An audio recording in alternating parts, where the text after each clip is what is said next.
Shalom, my name is Adam and I welcome you to the parable of the vineyard. Every day, Yahuah is waking up a remnant, a group of people who are coming out of deceptions, realizing our walk is to consist of faith and obedience to his righteous commands.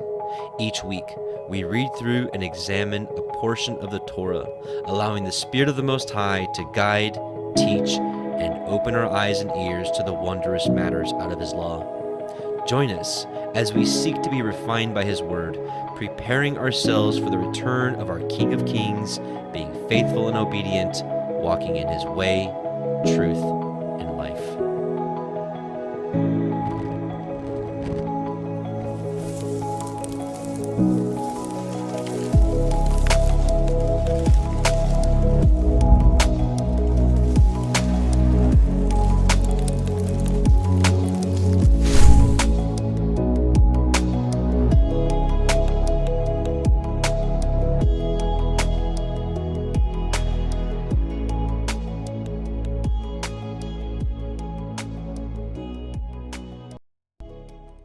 And Shabbat Shalom and welcome back, brothers and sisters, to the Parable of the Vineyard YouTube Torah portion live study. My name is Adam, your host, and I welcome you.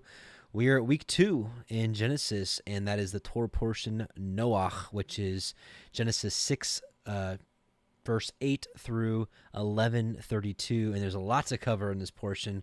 Of course, we have Noah, the ark, the flood, the covenant, the rainbow, the real reason for the rainbow, genealogies, Nimrod, Babel, and we get the birth of Avraham.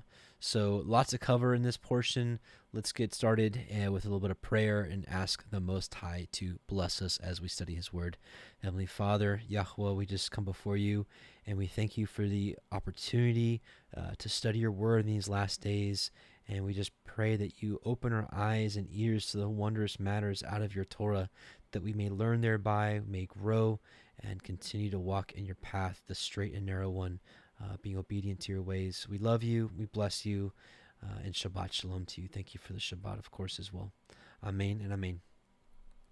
Okay, so those of you that joined us last week, you got a little taste of the word audio. Just really quickly, just going to preface it each week as we get started, because not everybody joins us every week. The word audio project is a project that I was commissioned, myself and a few others were commissioned to do. Long story short, we're basically taking the Sefer, and we are recording it in a studio production quality, dramatized with background music, with sound effects, the whole nine. And we're doing 3 versions of it. One version is just me narrating the whole thing. The second version is the same one, me narrating the whole thing with sound effects and background music. That's the version we're going to have right now for our readings, essentially. And the third version, it's going to take a long time.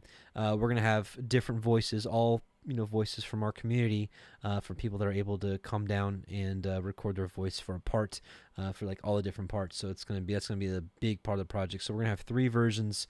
We're gonna be listening to version 2 tonight, which will essentially be the backbone of the project, and kind of the direction of the project. So instead of me reading the scripture live for you, I'm going to share with you the recordings that we're doing as we get them going. If you're interested in finding out more, we should have Genesis up. It should be any day now. You can go to the Parable of the Vineyard homepage here. They actually changed it. The recommended channels used to be here, but now it's all the way at the bottom, and you'll see recommended channels down here. You'll see it's the word audio. You can go here, you can subscribe, and we will upload these all for free on here, and we'll also have a website that we'll upload them to, that you can get all that for free and listen to it as you will. So, all right, let's that's not where I wanted to go. Let's get started. So I'm going to play Genesis 6 for you. It will read the first 8 verses, which we read last week, but the portion starts at verse 9, so we're kind of just, let's just go. Enough from me. Bereshith, Genesis chapter 6. And it came to pass, when men began to multiply on the face of the earth, and daughters were born unto them, that the sons of Elohim saw the daughters of men, that they were fair. And they took them women of all which they chose. And Yahuah said, My ruach shall not always strive with man, for that he also is flesh, yet his days shall be 120 years. There were Nephilim in the earth in those days, and also after that, when the sons of Elohim came in unto the daughters of men, and they bore children to them. The same became giants and tyrants, which were of ancient times, men of infamy. And Yahuah saw that the wickedness of man was great in the earth, and that every imagination of the thoughts of his heart was only evil continually. And Yahuah repented that he had made man on the earth, and it grieved him at his heart. And Yahuah said, I will destroy man whom I have created from the face of the earth, both man and beast and the creeping thing, and the fowls of the air, for I repent that I have made them. But Noah found grace in the eyes of Yahuah. These are the generations of Noah. Noah was a just man and perfect in his generations. And Noah walked with Elohim. And Noah begat 3 sons, Shem, Ham, and Japheth. The earth also was corrupt before Elohim, and the earth was filled with violence. And Elohim looked upon the earth, and behold, it was corrupt, for all flesh had corrupted his way upon the earth. And Elohim said unto Noah, The end of all flesh is come before me, for the earth is filled with violence through them, and behold, I will destroy them with the earth. Make you an ark of gopher wood. Room shall you make in the ark, and shall pitch it within and without with pitch.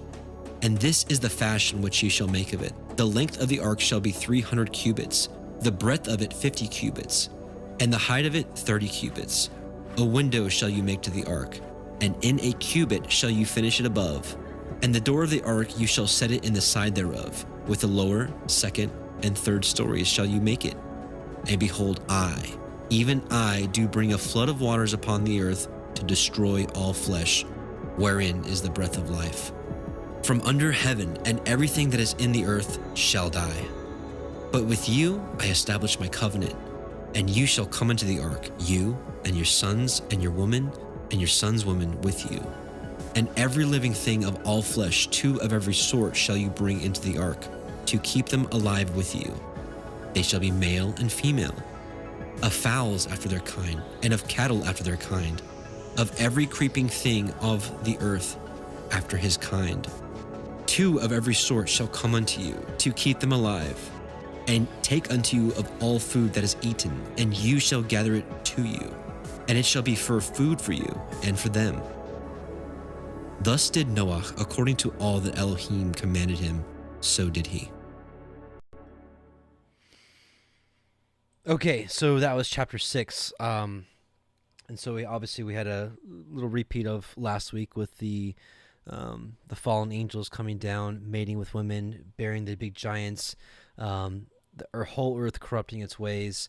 And this is the result of sin. This is the result of iniquity, of wickedness, is the destruction. Yahuah was like, I got to start over. Everything had been corrupted. So this is what it leads to. So one thing we're gonna do, or as you know, we like to cross-reference Jubilees, Jasher, and also something I've been reading recently is the Targums. Now, the Targums you got to be careful with, because what the Targums are, it's another translation. It's an Aramaic translation of the scriptures. However, it also has rabbinic commentary.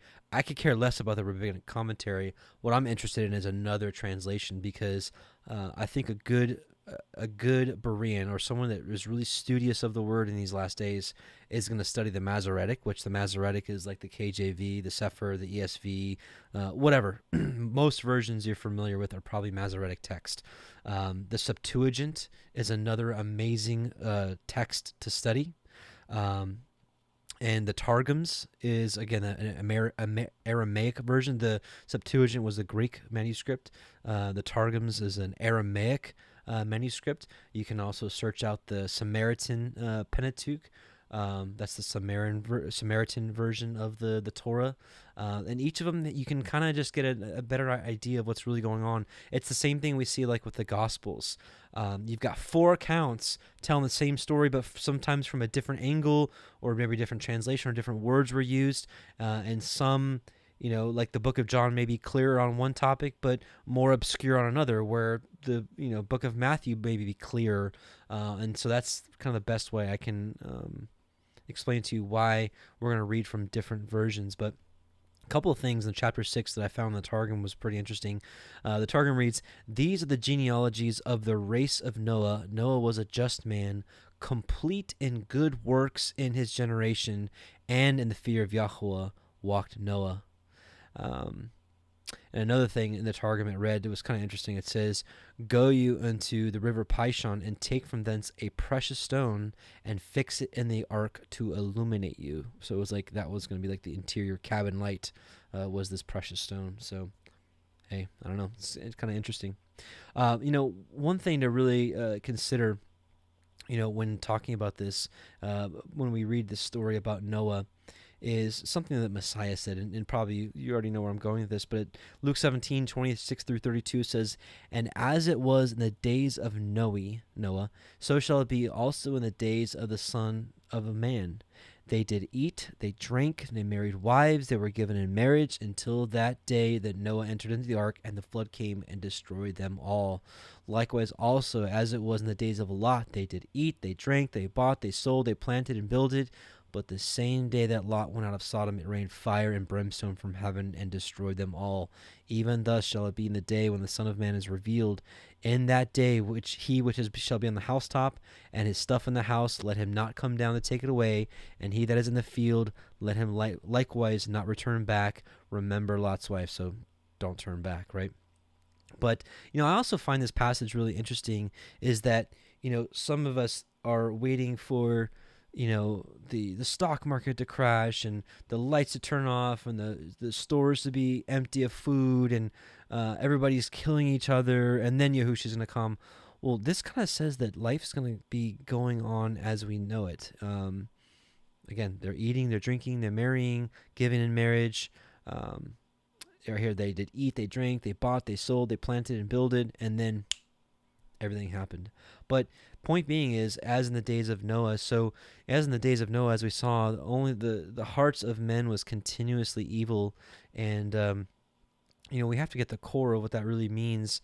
And we know that the Torah tells us what's good and what's right, and so if people are walking contrary to that, even and that's what's so devastating, is what even people that seem to be really caring and nice, and that are stuck in modern day churchianity, when you're not keeping the commandments of the Most High, and you're not walking in His Torah, you're walking contrary to Him, and you're doing what's evil in His sight. Even if you're like, that's what Messiah says, many, he says many, look at that word, many means most of the people will come to me in that day saying, "Lord, Lord, did we not prophesy in your name, and in your name cast out devils, and in your name do many wonderful works?" So maybe they were missionaries, maybe they were they did food drives and food banks for for poor people, which is all good stuff, right?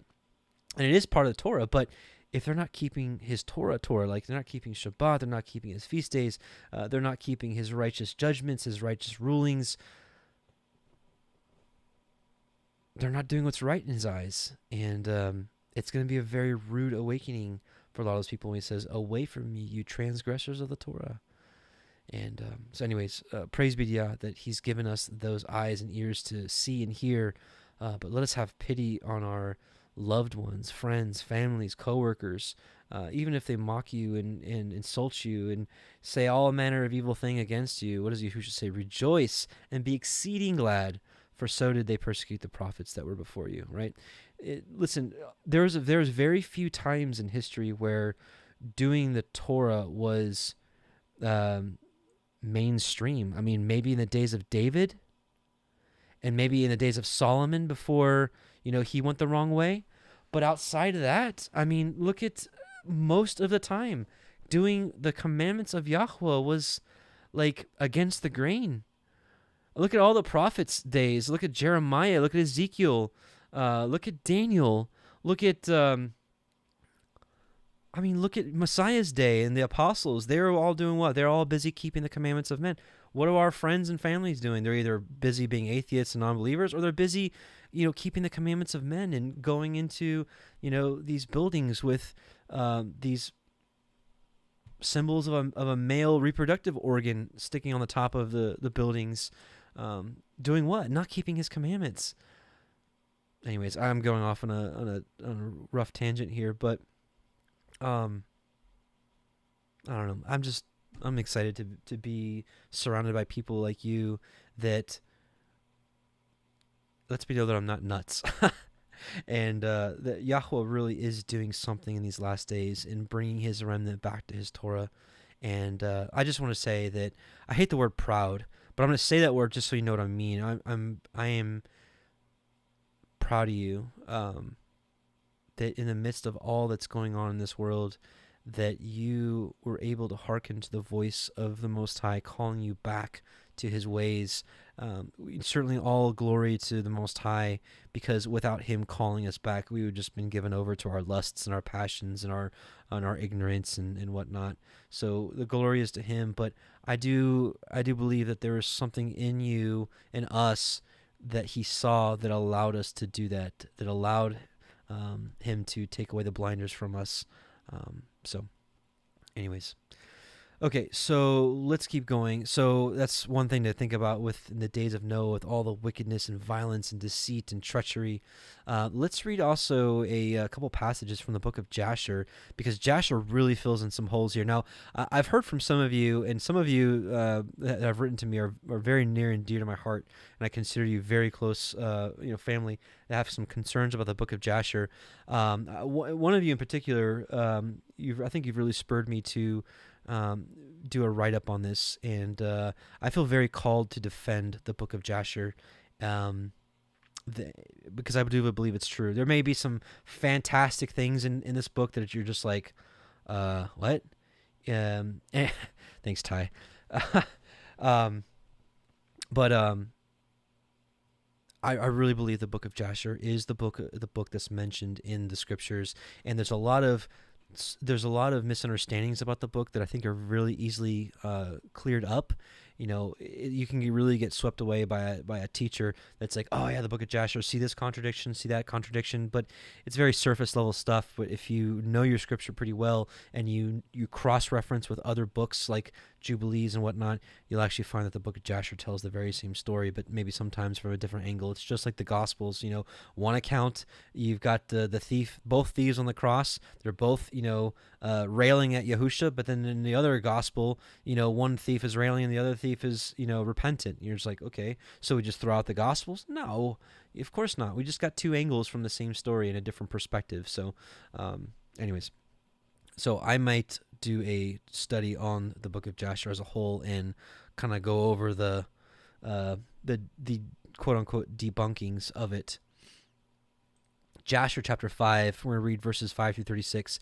And all who followed Yahuah died in those days, before they saw the evil which Elohim declared to do upon the earth. So before the flood came, all the righteous men started to die of natural causes so that they wouldn't be part of this destruction. And after the lapse of many years, in the 480th year of the life of Noah, when all those men who followed Yahuah had died away from amongst the sons of men, and only Methuselah was left, Elohim said unto Noah and Methuselah, saying, Speak ye, and proclaim to the sons of men, saying, Thus saith Yahuah, Return from your evil ways, and forsake your works, and Yahuah will repent of the evil that he declared to do to you, so that it should not come to pass. For thus saith Yahuah, Behold, I give you a period of 120 years, which I believe is actually the correct understanding of when it says here, for his days shall be 120 years. I believe that this was actually,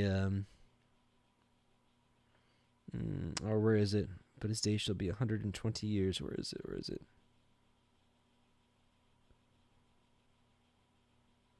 Okay. All right. I lost it already. Anyways, well, it said in Genesis 6, it said, and his days shall be 120 years.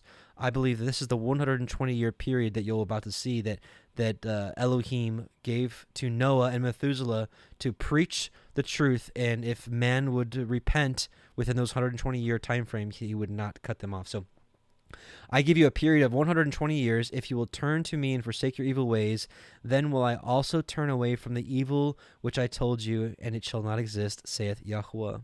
And Noah and Methuselah spoke all the words of Yahuwah to the sons of men, day after day, constantly speaking to them. Now, what's interesting about this, talking about the book of Jasher being true, Noah, preacher of righteous.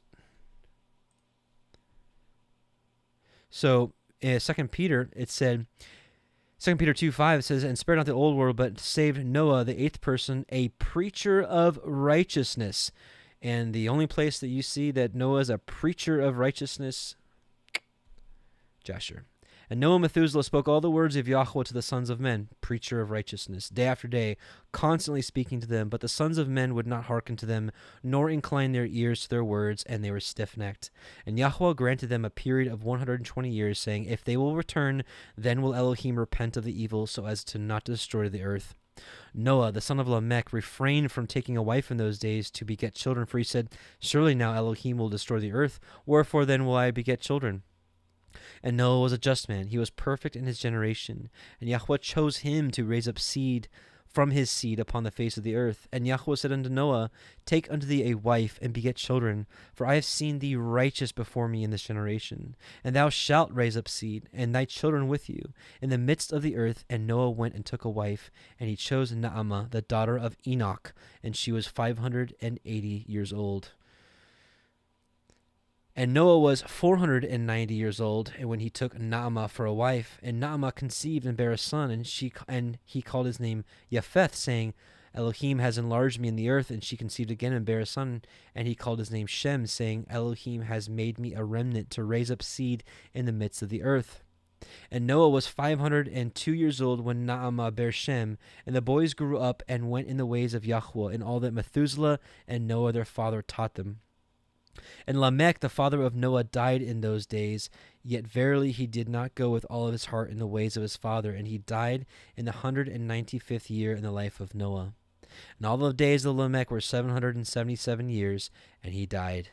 And all the sons of men who knew Yahuwah died in that year before Yahuwah brought evil upon them. For Yahuwah willed them to die so as to not behold the evil that Elohim would bring upon their brothers and relatives, as he has so declared to do.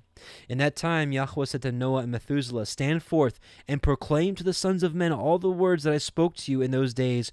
Peradventure they may turn from their evil ways, and I will repent of the evil and will not bring it. And this just makes so much sense to me, that before Yahuwah would destroy everything, that he would give them a chance, a true chance of turning back, 120 years even.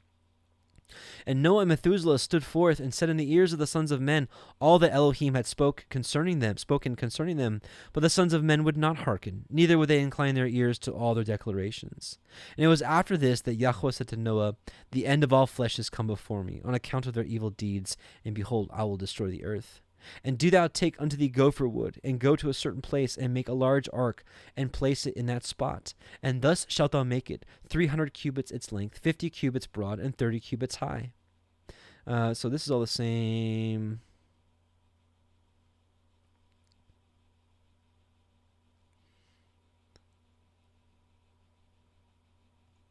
There you go. Verse 35. I'm just skipping the stuff that's redundant in Genesis. Then Noah took the 3 daughters of Eliakim, the son of Methuselah, for wives for his sons, as Yahuwah commanded Noah. So, the thought process that giants survived by one of the wives of the sons of Noah. I don't think that's right, but we'll go over that another time. And it was at that time that Methuselah, son of Enoch, died. 960 years old was he at his death. All right, so let's move on to chapter 7. Lots to go over.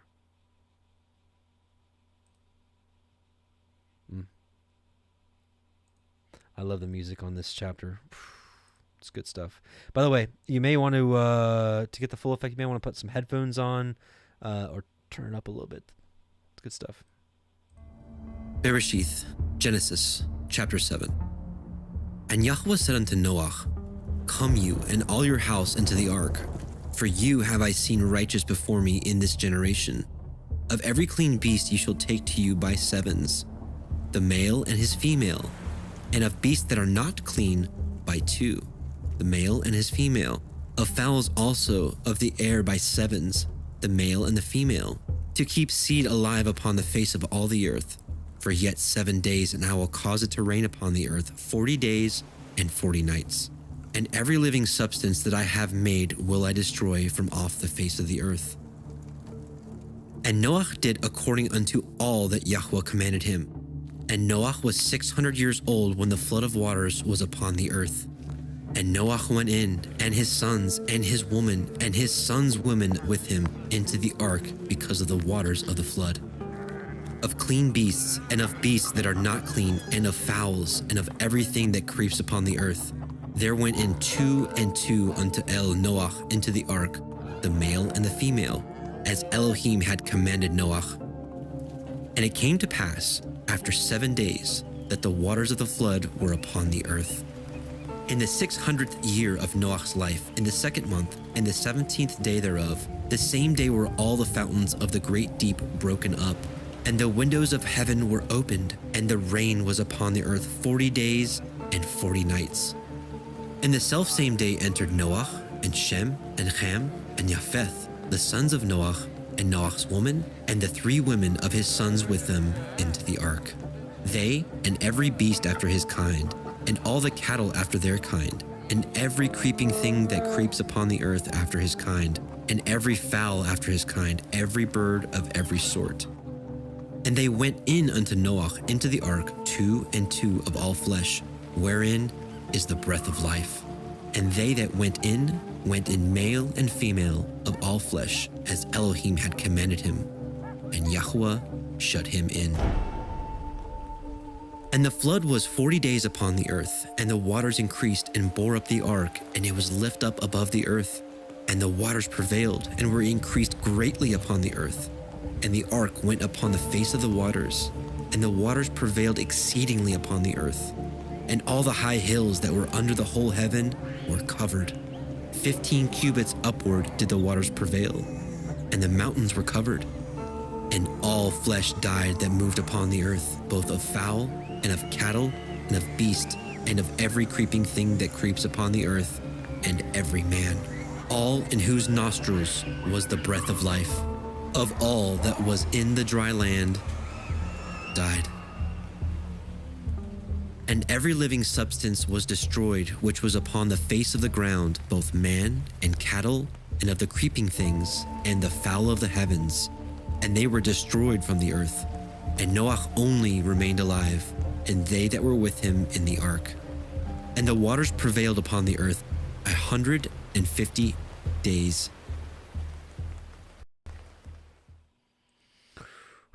Rough stuff. That was a rough day.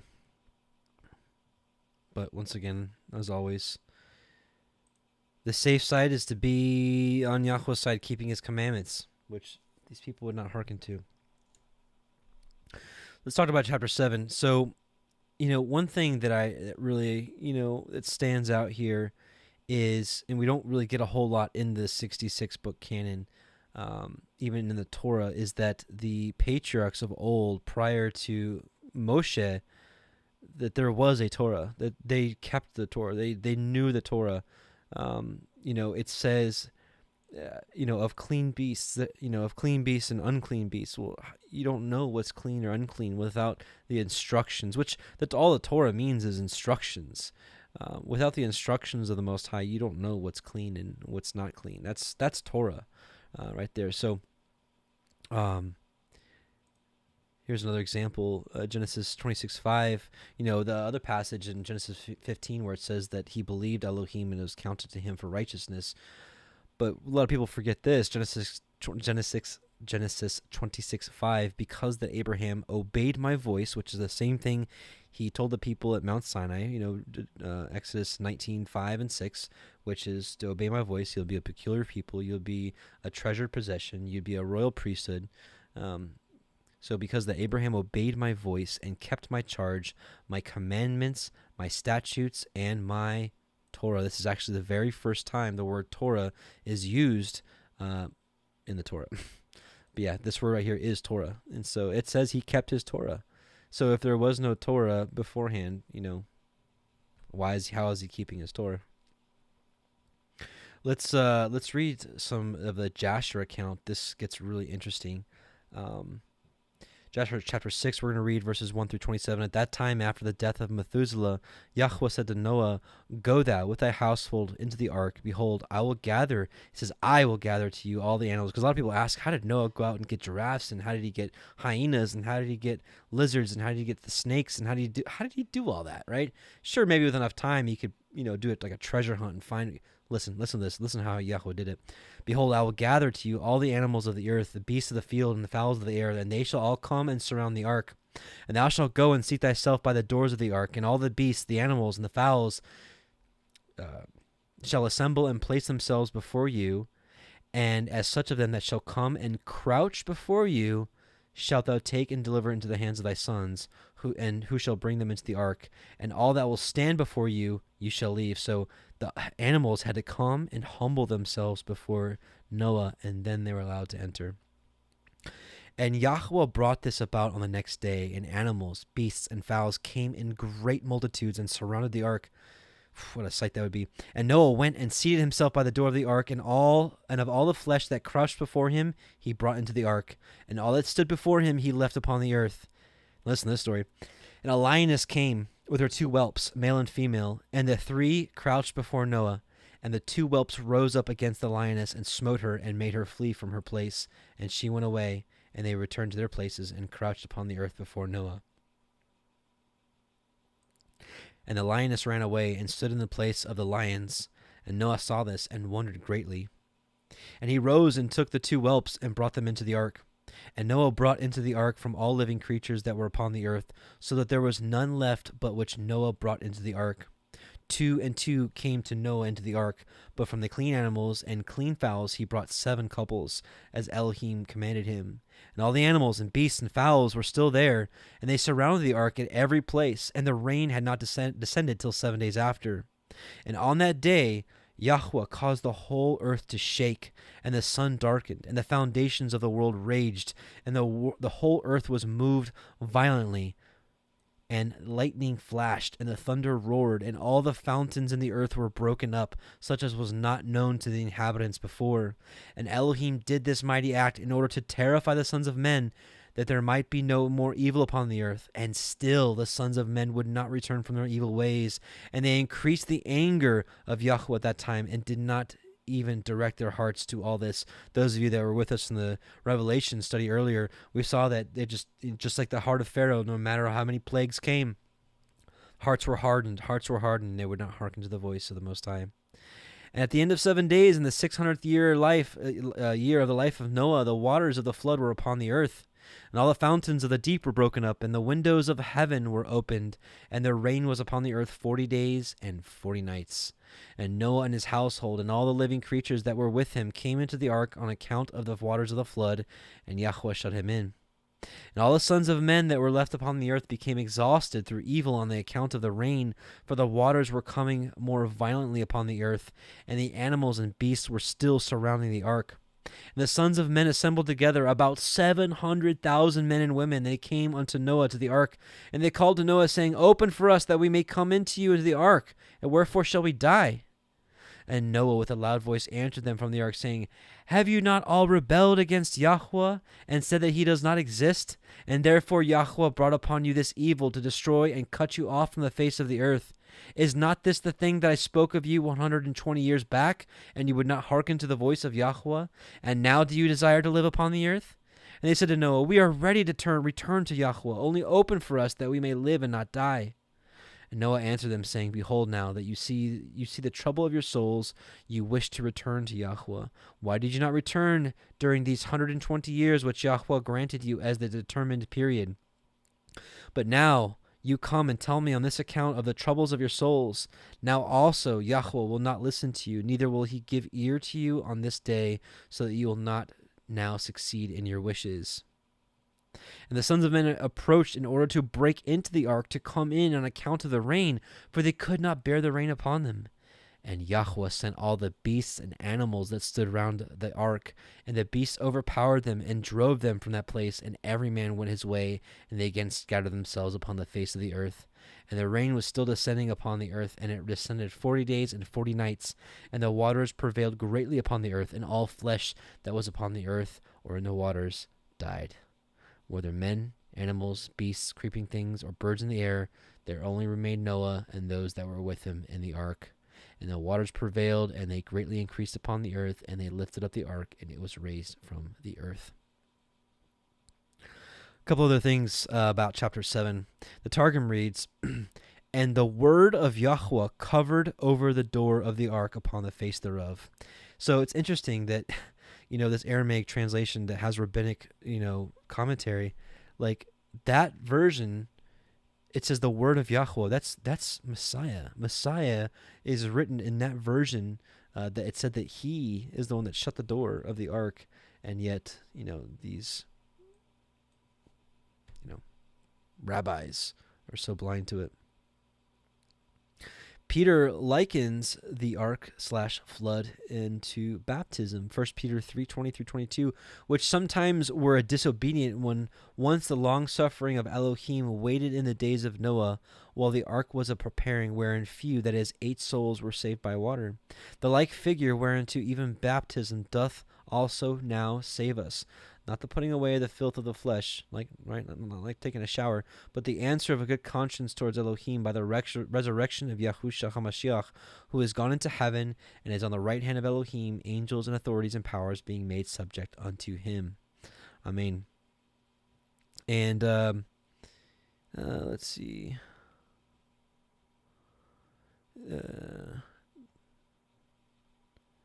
Anyways, this is a good read. I'm not going to, just to save some time. This is Enoch chapter 50, 60, 70, 80, 89, chapter 89. This is a prophecy in the book of Enoch about the whole flood. Read that, maybe some of your own study time after this is over, or later tonight or tomorrow. The windows of heaven, it's interesting that Enoch saw these windows of heaven and explained them. Enoch 77, 1-5, at the ends of the earth I saw 12 portals open to all the quarters of heaven. That's your windows of heaven, from which the winds go forth and blow over the earth. 3 of them are open on the face, i.e. the east of the heavens, and 3 on the west, 3 on the right, i.e. the south, and of the heaven, and 3 on the left. And the 3 first of those on the east, actually, we don't really need that. Anyways, this is just saying that he saw those 12 portals, and what we understand, there's 12 portals above and 12 fountains down below. Another Enoch 54, 7-10. And in those days shall the punishment come from Yahuah Sabaoth, and he will open all the chambers of waters which are above the heavens, and the fountains which are beneath the earth, and all the waters shall be joined with the waters, that which is above the heavens, and that which is masculine, and the water which is beneath the earth is feminine. And they shall destroy, this is a prophecy of the flood, by the way, all who dwell on the earth, and those who dwell under the ends of the heaven. And when they have recognized their unrighteousness, which they have wrought on the earth, then by these shall they perish. So, quite frankly, what that describes, this does not work on a spinning ball. This is more than likely what makes a lot more sense. So, like, if there's 12 fountains situated throughout the earth, and there's 12 portals, it's like a fishbowl, if you will, and the waters would literally fill it up. So the ark just lifted up, right? That doesn't work on. Here we go. It's something like this, right? So imagine there's windows, there's water above, and it's draining the water in here, and there's the fountains below, and there's water beneath, and it comes up from here. So it's literally like filling up this water bowl, or fish bowl, if you will, as opposed to, how does that work on this thing? How does a flood work on this thing? Let alone how does water stick to a ball that's spinning apparently 1,000 miles an hour? You go on a merry-go-round, and some people are ready to puke, but supposedly we're spinning at 1,000 miles an hour. It just doesn't work. A worldwide flood doesn't work on this thing right here, but certainly the something like this, a woodwork. That's how you can get water to fill up.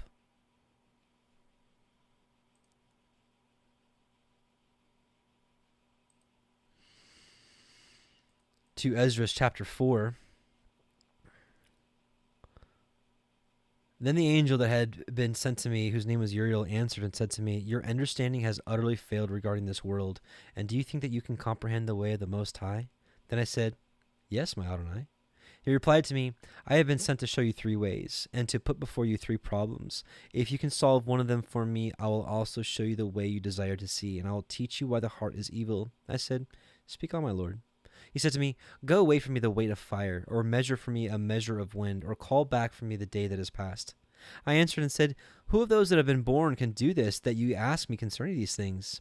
He said to me, "If I have asked you how many dwellings are in the heart of the sea, or how many streams are at the source of the deep, or how many streams are above the firmament, or which are the exits of hell, or which are the entrances of paradise, perhaps you have said to me, I never went down into the deep, nor yet into hell, neither did I ever ascend into heaven." Anyways, so yeah, so it's basically just, it's kind of showing this from a different angle and just different language, that there are streams above the firmament. And again, that's what we're talking about here, this firmament, that there's streams above the firmament. Just a moment.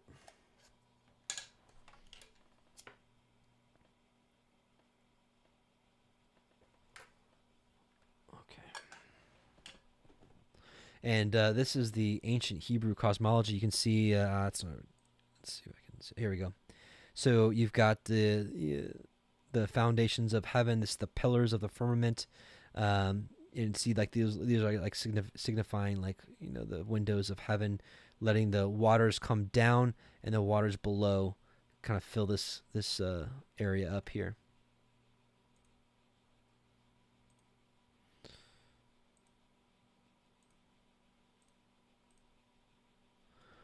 All right, and then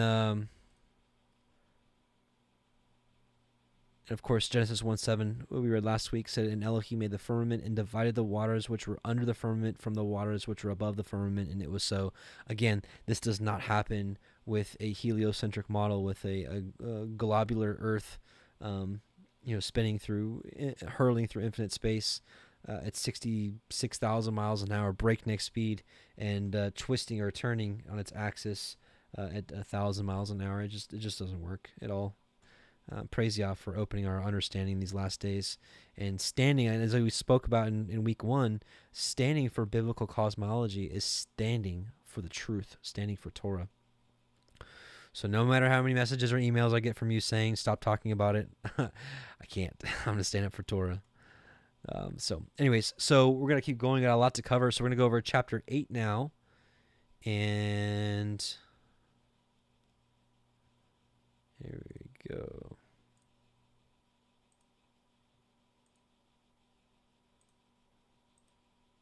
Bereshith, Genesis chapter 8. And Elohim remembered Noah and every living thing and all the cattle that was with him in the ark. And Elohim made a wind to pass over the earth, and the waters assuaged.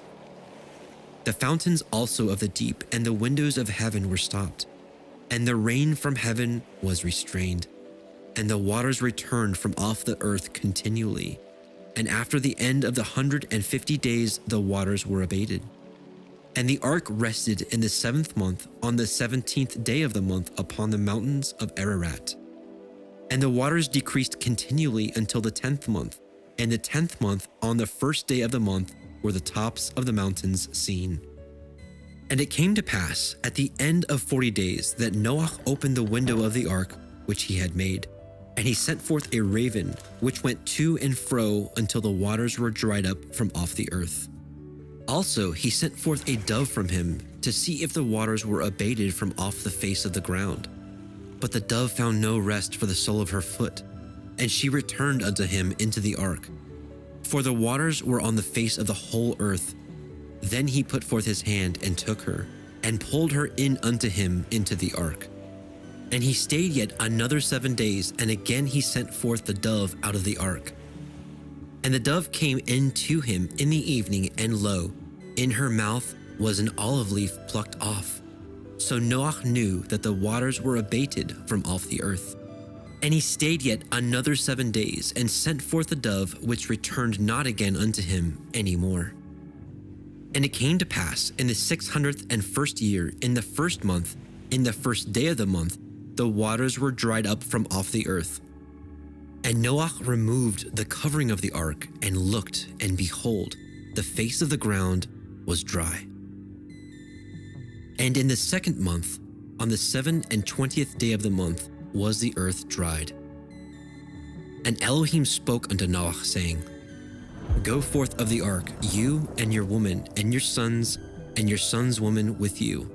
Bring forth with you every living thing that is with you, of all flesh, both of fowl, and of cattle, and of creeping thing that creeps upon the earth, that they may breed abundantly in the earth, and be fruitful, and multiply upon the earth. And Noah went forth, and his woman, and his sons' women with him. Every beast, every creeping thing, and every fowl, and whatsoever creeps upon the earth after their kinds, went forth out of the ark. And Noah built an altar unto Yahuwah, and took of every clean beast, and of every clean fowl, and offered burnt offerings on the altar. And Yahuwah smelled a sweet savor. And Yahuwah said in his heart, I will not again curse the ground any more for man's sake. For the imagination of man's heart is evil from his youth. Neither will I again smite any more every living thing as I have done. While the earth remains, seed time, and harvest, and cold, and heat, and summer, and winter, and day and night shall not cease. Boy, oh boy, could you imagine? Can you imagine what that sight was with all those animals coming off the ship, and then just being like, we're out of here. See ya. And the other thing is, talking about the Torah being around. I mean, how did Noah know how to build an altar and burn sacrifices on that? We also talked about that last week with Cain and Abel. How did they know how to sacrifice? Why were they even sacrificing? Right? Just some things to consider. This last verse here, it says, while earth remains, seed time and harvest, and cold and heat, and summer and winter, and day and night shall not cease. It's just absolutely amazing, which, by the way, it's so funny. I mean, I'm still a pretty young guy. How old am I? I'm 38, and in 38 years, I still get amazed and still get caught off guard. Like, every time it changes from summer to fall, I'm like, wow. Like I was expecting it to stay summer for the rest of my life, Like, and it's like so cold, like, cause it's been 80 degrees around here for a while, and then just today it's like 40 degrees. We're like, wow, it's it feels like winter, and it's amazing how he has kept faith with the world, how his creation is so amazing, and what he's created that it remains that way. But that passage reminded me about Jeremiah 31:35-37, which also fits into biblical cosmology.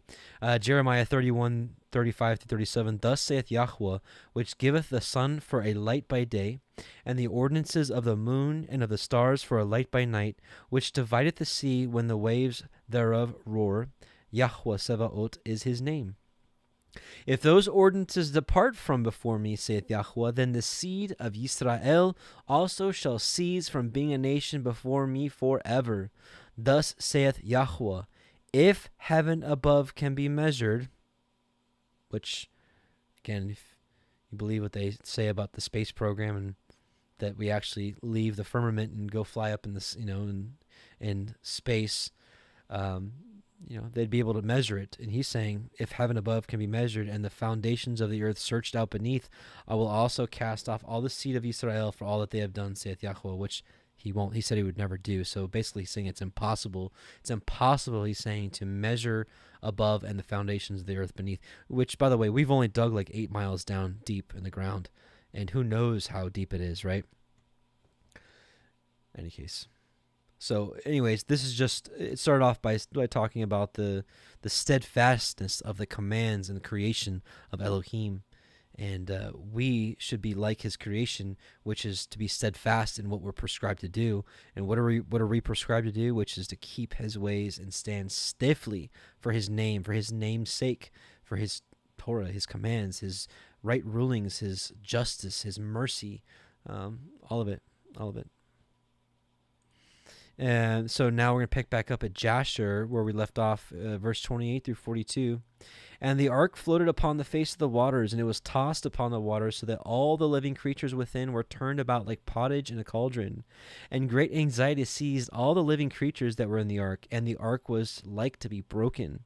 And all the living creatures that were in the ark were terrified, and the lions roared, and the oxen lowed, and the wolves howled, and every living creature in the ark spoke and lamented in its own language, so that their voices reached to a great distance. And Noah and his sons cried and wept in their troubles, and they were greatly afraid that they had reached the gates of death. I mean, I imagine that would be really troubling to hear all those noises. And Noah prayed unto Yahuah and cried unto him on account of this. And he said, O Yahuah, help us, for we have no strength to bear this evil that has encompassed us. For the waves of the waters have surrounded us. Mischievous torrents have terrified us. The snares of death have come before us. Answer us, O Yahuah, answer us. Light up thy countenance toward us, and be gracious to us. Redeem us and deliver us. And Yahuah hearkened to the voice of Noah, and Yahuah remembered him. And the same thing happened or the same word was used in Genesis 8 earlier. It said, and Yahuah remembered him. The Hebrew word is zakar, and zakar isn't like, oh, I forgot Noah, and now I just remembered him. Come on, it's like, this is like, a major event in history. It wasn't like he did the flood and he like went off and, played chess, for, a year and forgot about Noah. And I was like, oh man, I forgot about Noah and now I remember him. Well, zakar is more than just like, oh, I forgot and I remember. It's to bring to remembrance. It's to come into mind. It's to, I don't know how else to explain it, but and a wind passed over the earth, and the waters were still, and the ark rested, and the fountains of the deep and the windows of heaven were stopped, and the rain from heaven was. By the way, I don't know if Yah would actually play chess or not. It's probably a very secular game, so forgive me for making that reference. I shouldn't be silly. I'm just saying. I was just saying that to say, like he wasn't just like busy doing something up in heaven and forgot them. And the fountains of the deep and of the windows of heaven were stopped, and the rain from heaven was restrained, and the waters decreased in those days, and the ark rested upon the mountains of Ararat. And Noah then opened the windows of the ark, and Noah called out to Yahuah at that time and said, O Yahuah, who didst form the earth and the heavens and all that are therein, bring forth our soul. Which, by the way, for those of you that were with us last week, remember how we talked about how we should be declaring Yahuah the creator of all things, and in remembering the works of his hand and the majesty of what he's created. What did Noah do, right? O Yahuah, who didst form the earth and the heavens and all that are therein, bring forth our souls from this confinement and from the prison wherein thou hast placed us, for I am much wearied with sighing. And Yahuah hearkened to the voice of Noah and said to him, when thou shalt have completed a full year, thou shalt then go forth. And at the revolution of the year, when a full year was completed, to Noah's dwelling, how far was I supposed to read? Yeah, to 42. Dwelling in the ark, the waters were dried out from the earth, and Noah put off the covering of the ark. And at that time, on the 27th day of the second month, the earth was dry, but Noah and his sons and those that were with him did not go out from the ark until Yahuah told them. And the day came that Yahuah told them to go out. And they all went out from the ark, and they went and returned every one to his way and to his place.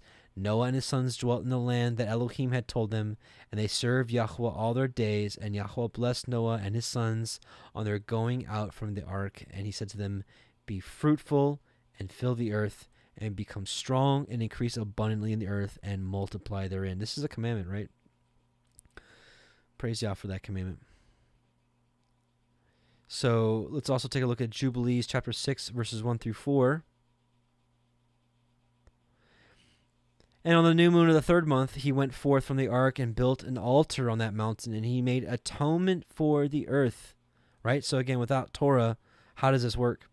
And he took a kid and made an atonement by its blood for all the guilt of the earth, just like the Day of Atonement, right? Taking the goat. For everything that had been on it had been destroyed, save those that were in the ark with Noah. And he placed the fat thereof on the altar, and he took an ox and a goat and a sheep and kids and salt and a turtle dove and the young of a dove. I mean, this is all Torah right here. And placed a burnt sacrifice on the altar, and poured thereon an offering mingled with oil, and sprinkled wine, and strewed frankincense over everything. This is the same thing we read about in Leviticus about how to do these sacrifices. And caused a goodly savor to arise, acceptable before Yahuah. And Yahuah smelled the goodly savor, and he cut a covenant with him, that there should not be any more a flood to destroy the earth, that all the days of the earth, seed time and harvest, should never cease, cold and heat, summer and winter, and day and night should not change their order, nor cease forever. And another interesting note here, in the Targum it reads, and Noah builded the altar before Yahuah, that altar which Adam had builded in the time when he was cast forth from the Garden of Eden, and had offered an oblation upon it, and upon it Cain and Havel offered their oblations. But when the waters of the deluge descended, it was destroyed, and Noah rebuilded it. So that again was in the Aramaic version, the Targums. So pretty interesting. Let's see how long this is. This is the first book of Adam and Eve. Yeah, it's not too long. Okay.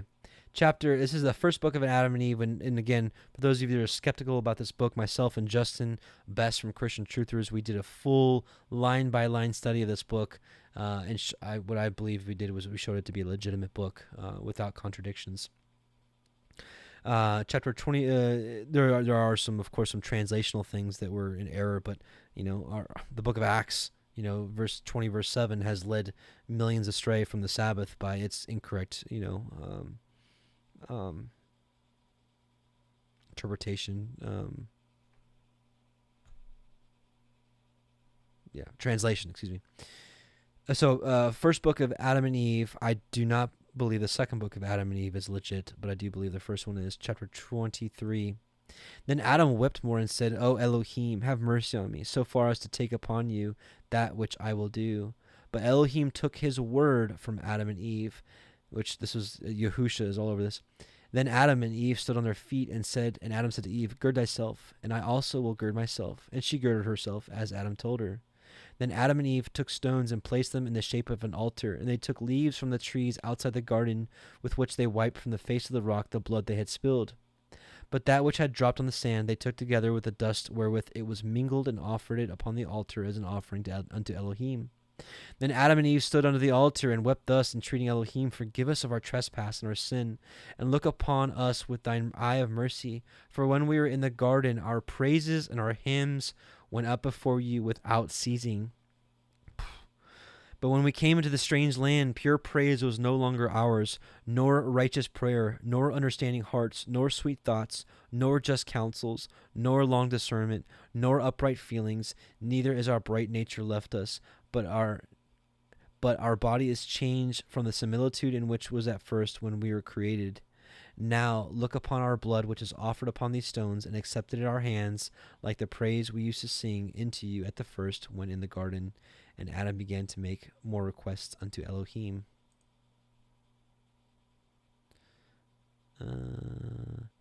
Then the merciful Elohim, good and lover of men, looked upon Adam and Eve and upon their blood, which they had held up as an offering unto him, without an order from him for so doing. But he wondered at them and accepted their offerings. And Elohim sent from his presence a bright fire that consumed their offering. He smelled the sweet savor of their offering and showed them mercy. Then came the word of Elohim to Adam. So Messiah came and said unto him, O Adam, as thou hast shed thy blood, so will I shed my own blood when I become flesh of thy seed. And as thou didst die, O Adam, so also will I die. And as thou didst build an altar, so also will I make for thee an altar on the earth. And as thou didst offer thy blood upon it, so also will I offer my blood upon an altar on the earth. Such amazing messianic prophecy. And as thou didst sue for forgiveness through that blood, so also will I make my blood forgiveness of sins, and blot out transgressions in it. And now, behold, I have accepted thy offering, O Adam. But in the days of the covenant where I have bound thee are not fulfilled. When they are fulfilled, then I will bring you back into the garden. Now therefore strengthen thy heart, and when sorrow comes upon you, make me an offering, and I will be favorable to you. Anyways, okay, we'll stop there. Anyway, so that's just a little taste. Amazing book. It's just such a good book, and anyways, all right. So let's go to chapter 9.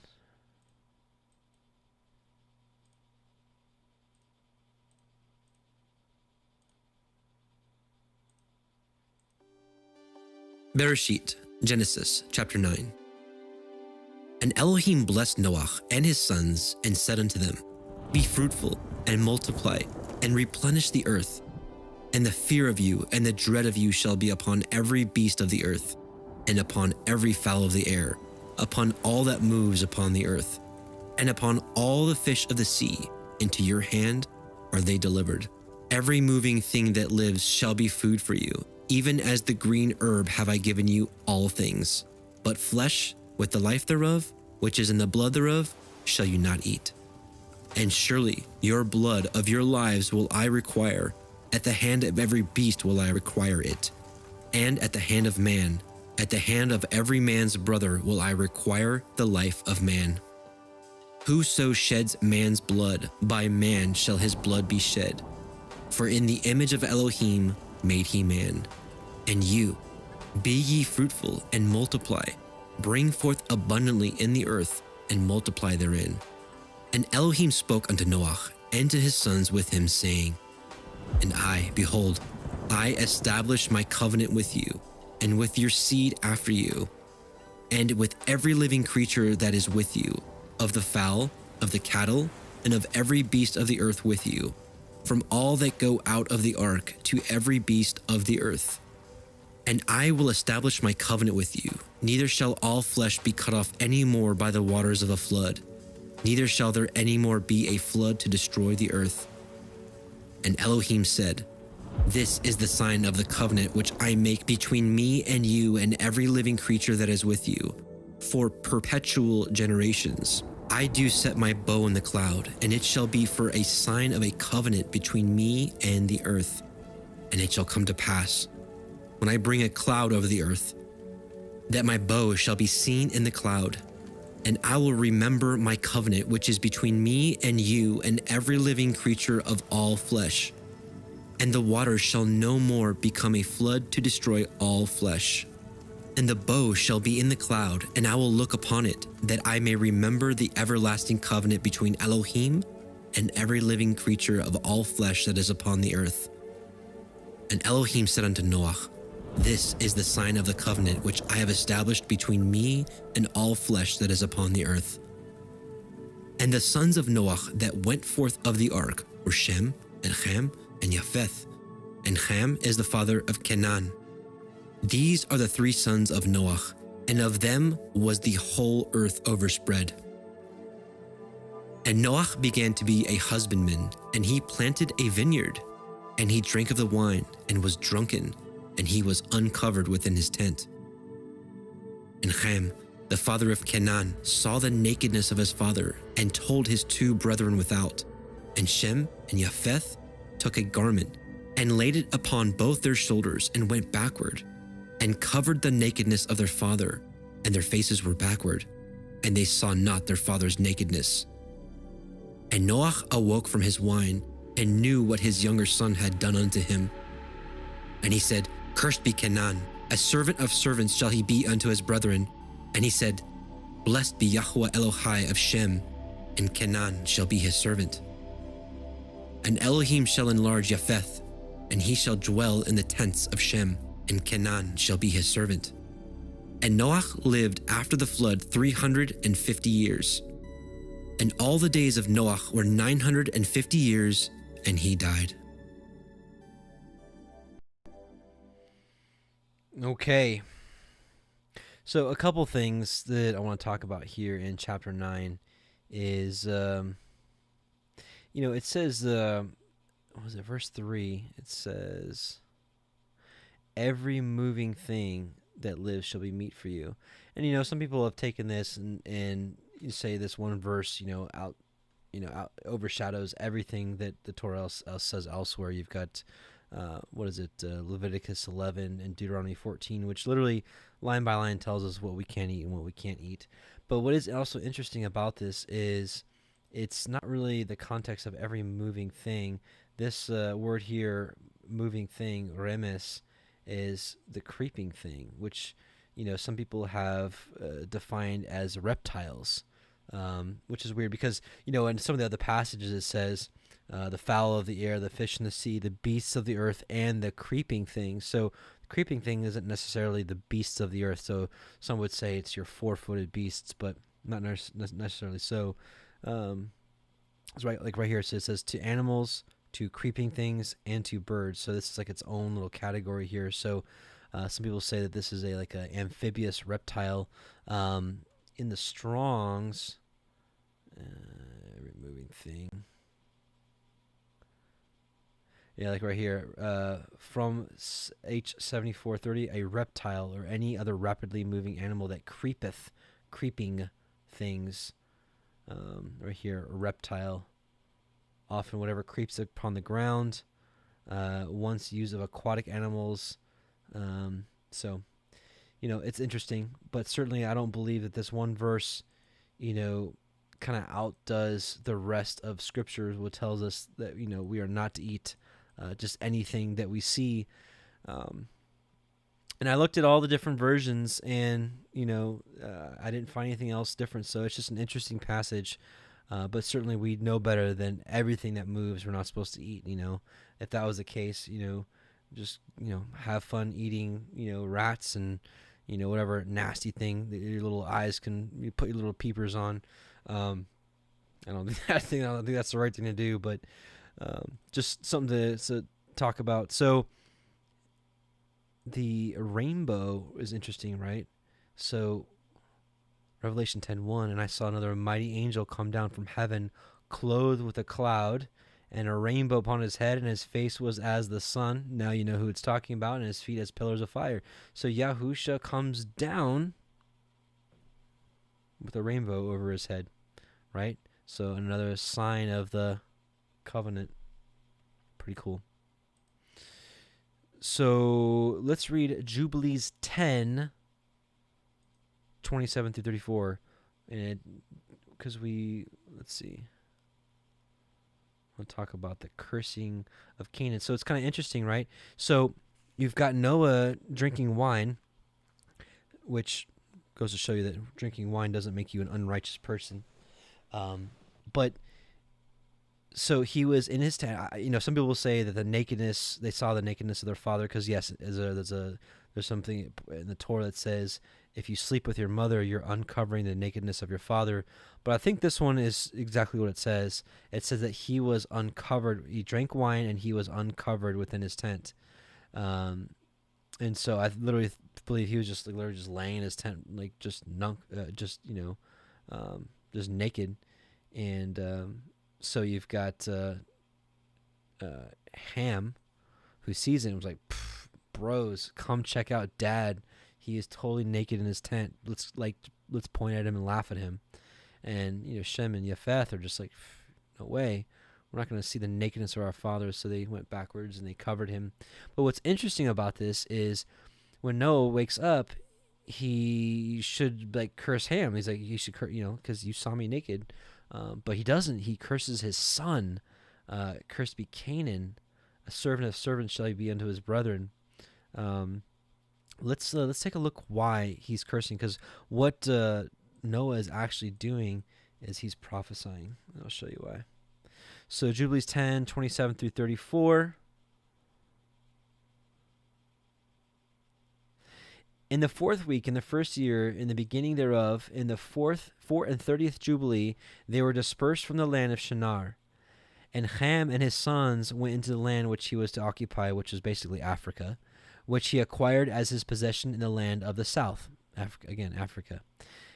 And Canaan, or Canaan, saw the land of Lebanon to the river of Mitzrayim, so from Egypt up to Lebanon, that it was very good, and he went not into the land of his inheritance to the west, that is to the sea, and he dwelt in the land of Lebanon, eastward and westward from the border of the Yarden, from the border of the sea. So basically, the land of Israel.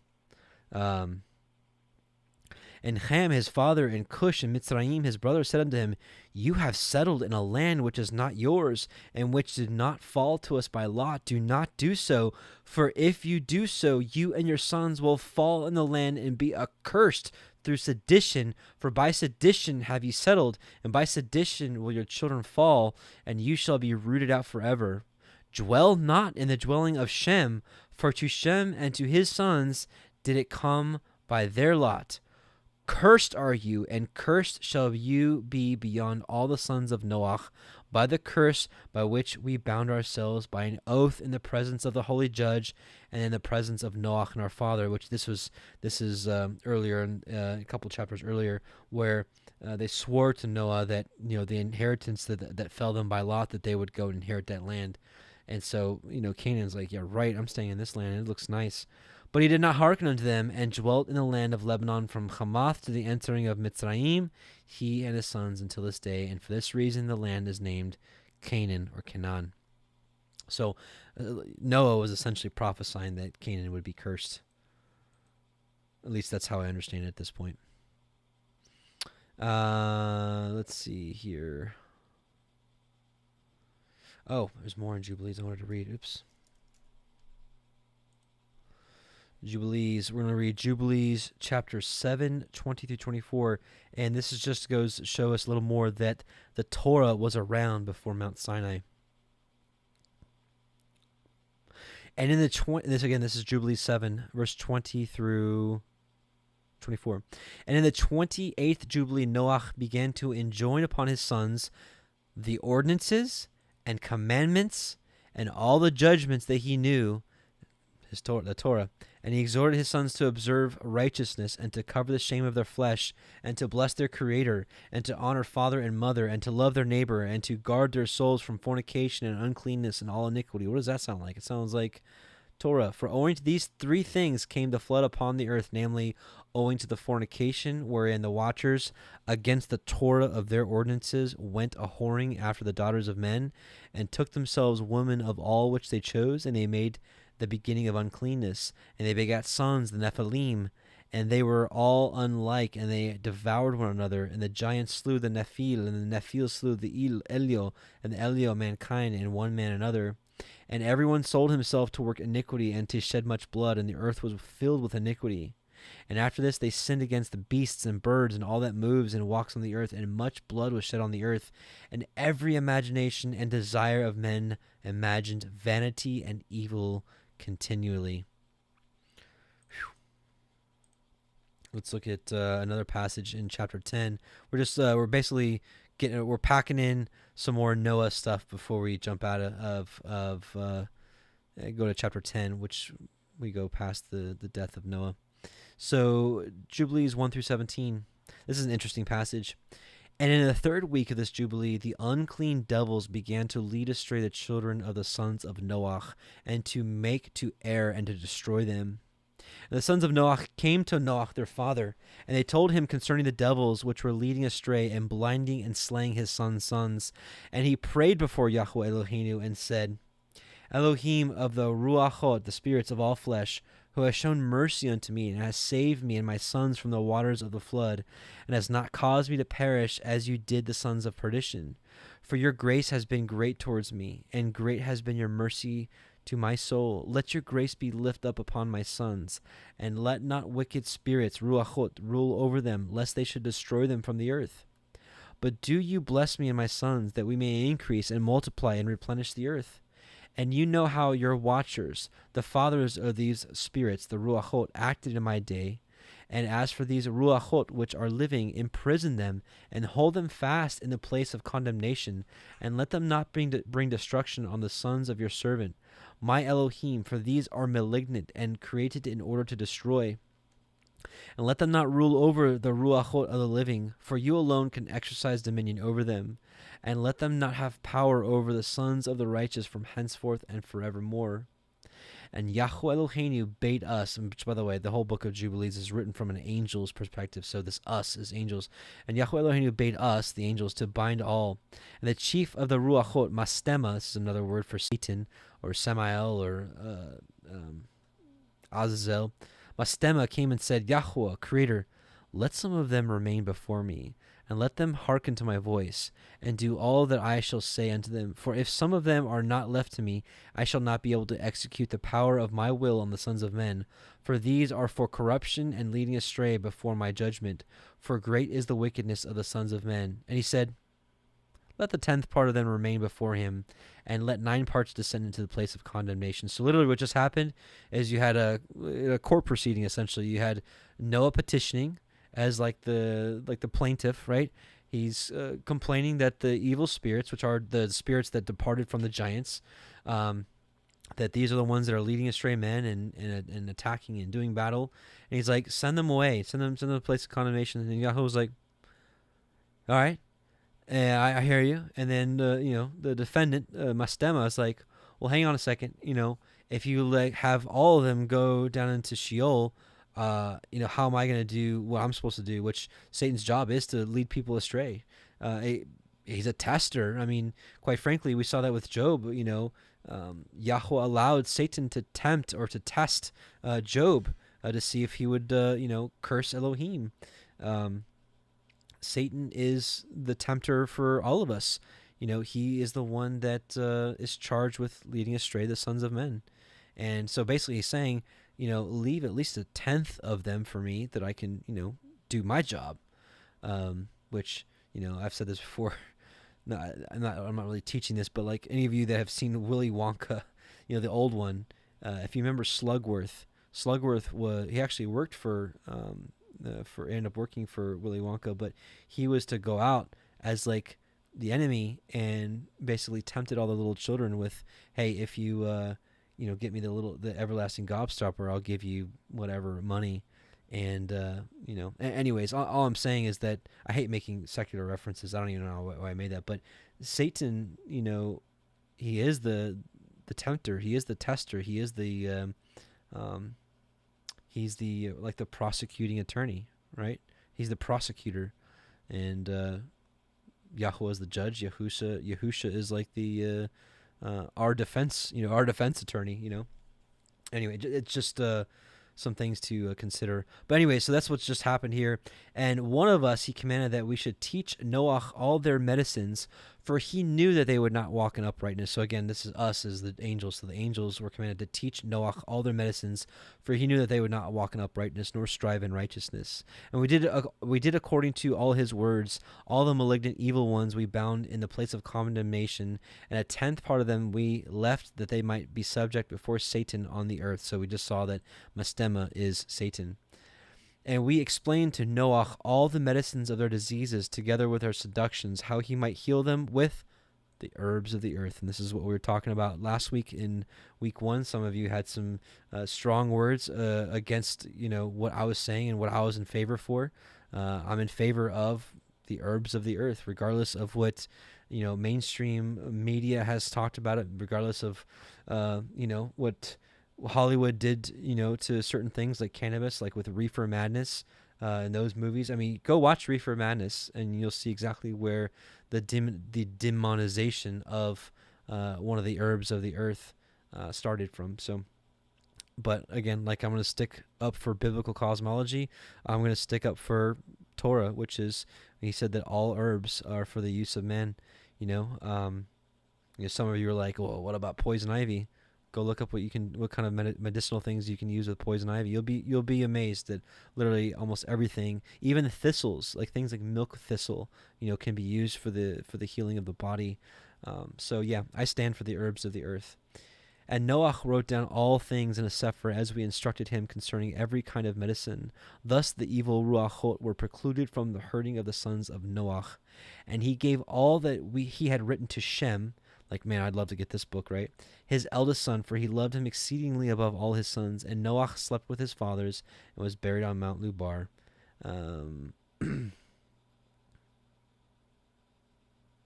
Yeah. We'll stop there. Okay, so anyways, so I thought that was an interesting little piece to Noah.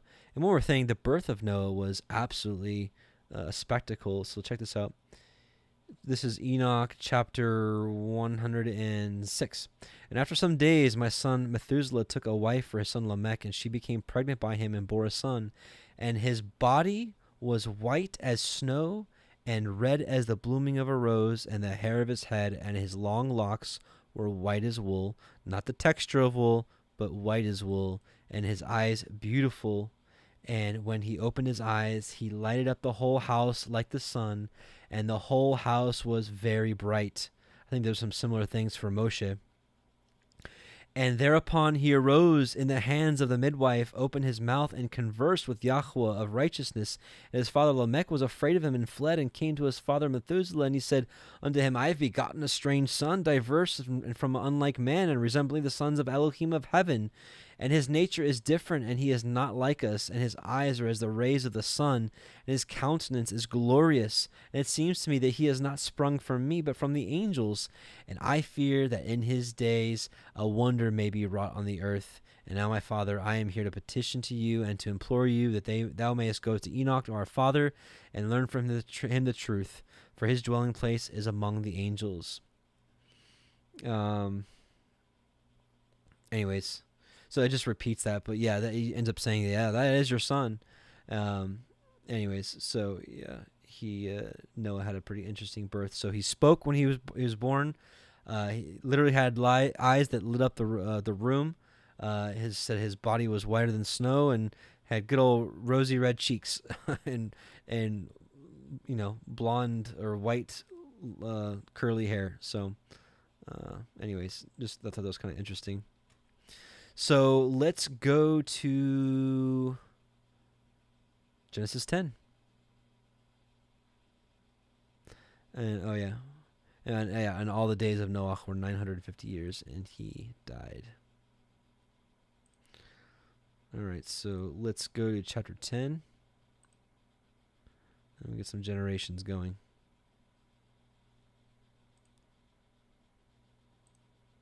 Bereshit, Genesis, chapter 10. Now these are the generations of the sons of Noah, Shem, Ham, and Japheth, and unto them were sons born after the flood. The sons of Japheth, Gomer, and Magog, and Madai, and Yavan, and Tubal, and Meshech, and Tirak. And the sons of Gomer, Ashkenaz, and Riphath, and Togarma. And the sons of Yavan, Elisha, and Tarshish, Kittim, and Dodanim. By these were the isles of the other nations divided in their lands, everyone after his tongue, after their families, in their nations. And the sons of Ham, Cush, and Mitzrayim, and Put, and Canaan. And the sons of Cush, Seba, and Havilah, and Kafta, and Ra'amah, and Kafteka. And the sons of Ra'amah, Sheva, and Dedan. And Cush begat Nimrod. He began to be a giant and a hunter in the earth. He was a giant and a hunter before Yahuah. Wherefore it is said, even as Nimrod, the giant hunter before Yahuah. And the beginning of his kingdom was Babel, and Erech, and Akkad, and Calneh, in the land of Shinar. Out of that land went forth Ashur, and built Nineveh, and the city Rehoboth, and Kelach. And Resen between Nineveh and Kelach, the same as a great city. And Mitzrayim begat Ludim, and Anamim, and Lechavim, and Naphtuchim, and Pathrusim, and Kalkuchim, out of whom came Pelishtim, and Kaphtorim. And Canaan begat Sidon, his firstborn, and Heth. And the Yevusi, and the Emori, and the Girgashi, and the Chivi, and the Arki, and the Sini, and the Aravi, and the Tsemari, and the Hamathi, and afterward were the families of the Canaanim spread abroad. And the border of the Canaanim was from Sidon, as you come to Gerar, unto Gaza, as you go unto Sodom, and Amorah, and Admah, and Seboim, even unto Lasha. These are the sons of Ham, after their families, after their tongues, in their countries, and in their nations. Unto Shem also, the father of all the children of Eber, even to him were children born. The children of Shem, Elam, and Ashur, and Arphaxad, and Lud, and Aram. And the children of Aram, Uts, and Hul, and Gether, and Mash. And Arphaxad begat Shelach, and Shelach begat Eber, And unto Eber were born 2 sons. The name of one was Peleg, for in his days was the earth divided, and his brother's name was Yoktan. And Yoktan begot Almodad, and Shelef, and Chatzar Maveth, and Yerach, and Hadoram, and Uzal, and Dikla, and Oval, and Ophir, and Chavila, and Yovab. All these were the sons of Yoktan. And their dwelling was from Misha, as you go into Sephar, a mountain of the east. These are the sons of Shem, after their families, after their tongues, in their lands, after their nations. These are the families of the sons of Noach, after their generations, in their nations, and by these were the nations divided in the earth after the flood. So, by the way, I forgot to mention. So what I'm playing for you from the Word audio, these are rough drafts. These are not finished, and I actually just caught a mistake, or I didn't. Somehow this got edited out or cut out, these 2 names. So, by the way, if was it Robert? I think it was Robert. He pointed out something that was missing last week, and so this is a good way to kind of do a quality assurance check. So if I miss a verse in the reading or something isn't right, let me know. Which, by the way, and we talked to Dr. Pigeon about this. Some of the words we felt led to translate differently, like the firmament. He's got the expanse. We told him we were pretty strong about the firmament and have some different understandings, and so he's totally cool with it. He just wants us to do footnotes, like, for example, the Nimrod. It says he was a warrior, but you look at the Hebrew word, it was the same word that was used for giant, and I do believe that Nimrod was a giant. So little things like that. But anyways, if you can help us, if you see anything, point out, just take a little note, and you can either email me or message me and let me know if I had missed something or whatnot. So, because we want this to be right. So let's just one quick little thing about Nimrod I want to read, and then we're going to go right on to chapter 11. We're going to read Jasher chapter 7, 23 through 30. And Cush, the son of Ham, the son of Noach, took a wife in those days in his old age, and she bare a son, and they called his name Nimrod, saying, At that time the sons of men again began to rebel and transgress against Elohim. And the child grew up, and his father loved him exceedingly, for he was the son of his old age. And the garments of skin which Elohim made for Adam and his wife when they went out of the garden were given to Cush. Well, not really given, you'll see why. For after the death of Adam and his wife, the garments were given to Enoch, the son of Jared. And when Enoch was taken up to Elohim, he gave them to Methuselah his son.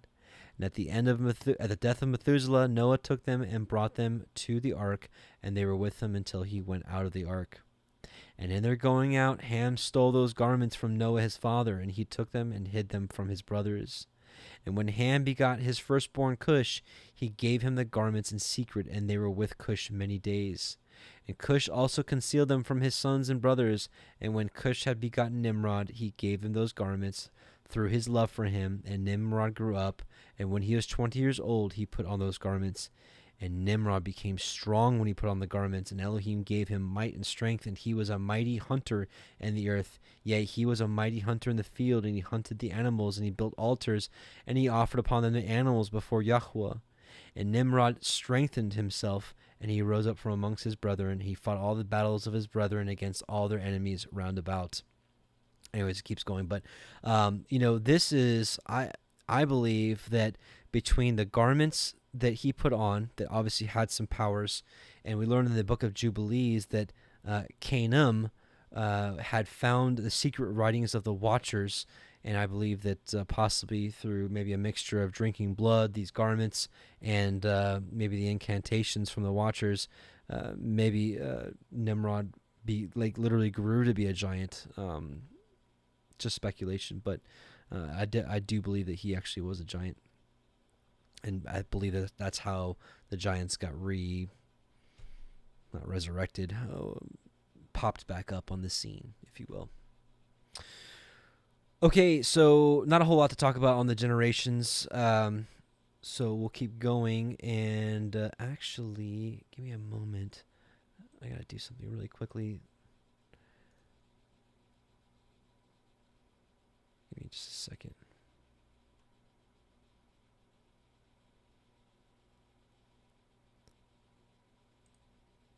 Bear with me for just a moment. I've got to reload this file for chapter 11. The one I had, yeah, I just got to replace it real quick. So, who's in the chat? Shalom. Shalom, everyone. Sherry Stadel. Sokar. Yeah, people weren't born giants.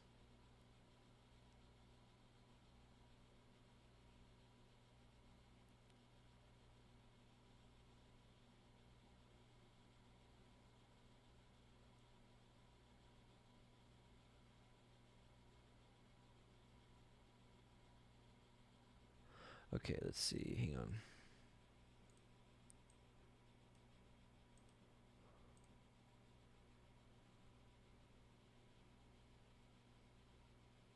Bereshit, Genesis, chapter 11.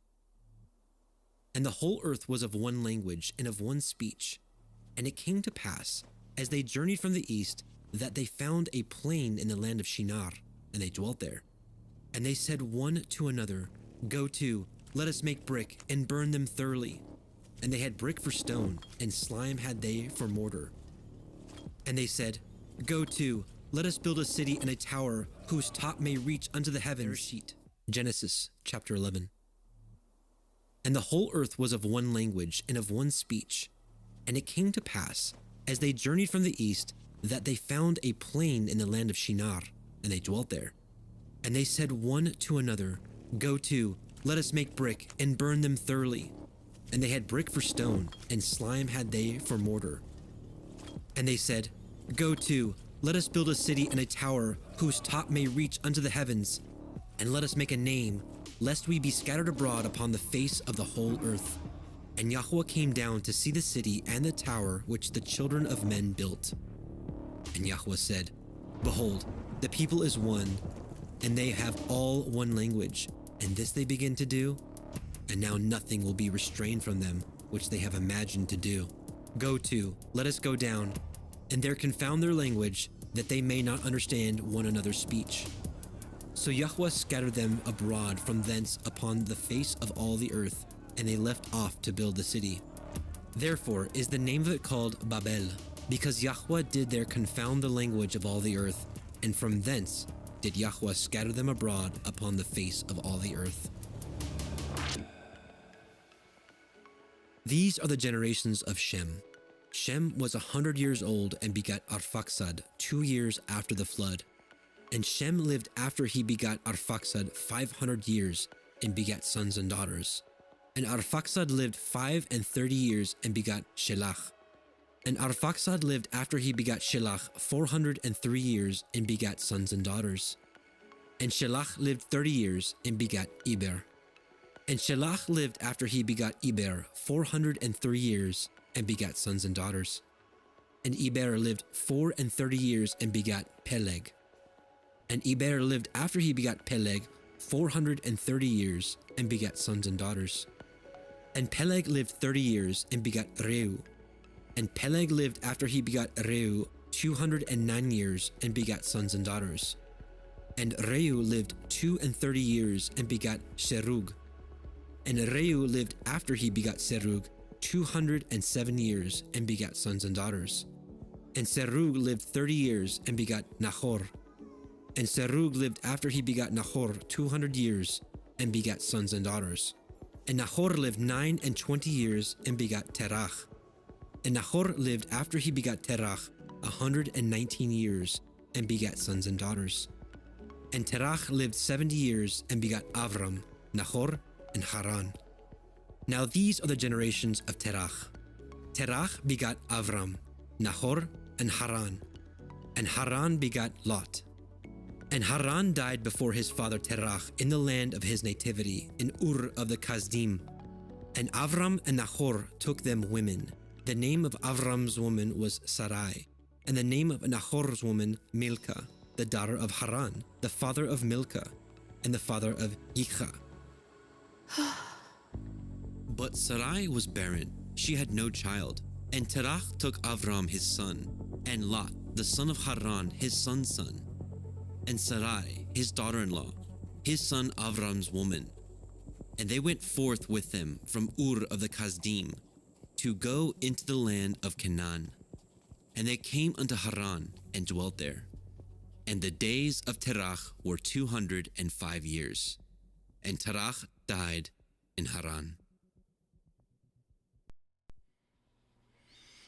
Okay, so, man, there's so much I want to read about this, but it's getting, let's see, how long are we going? An hour and 35 minutes.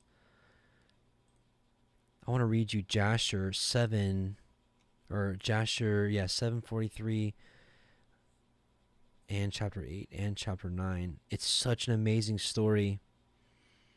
How do we do on time? An hour and 35. Okay, so let's read a couple other things and see where we shake up. So, the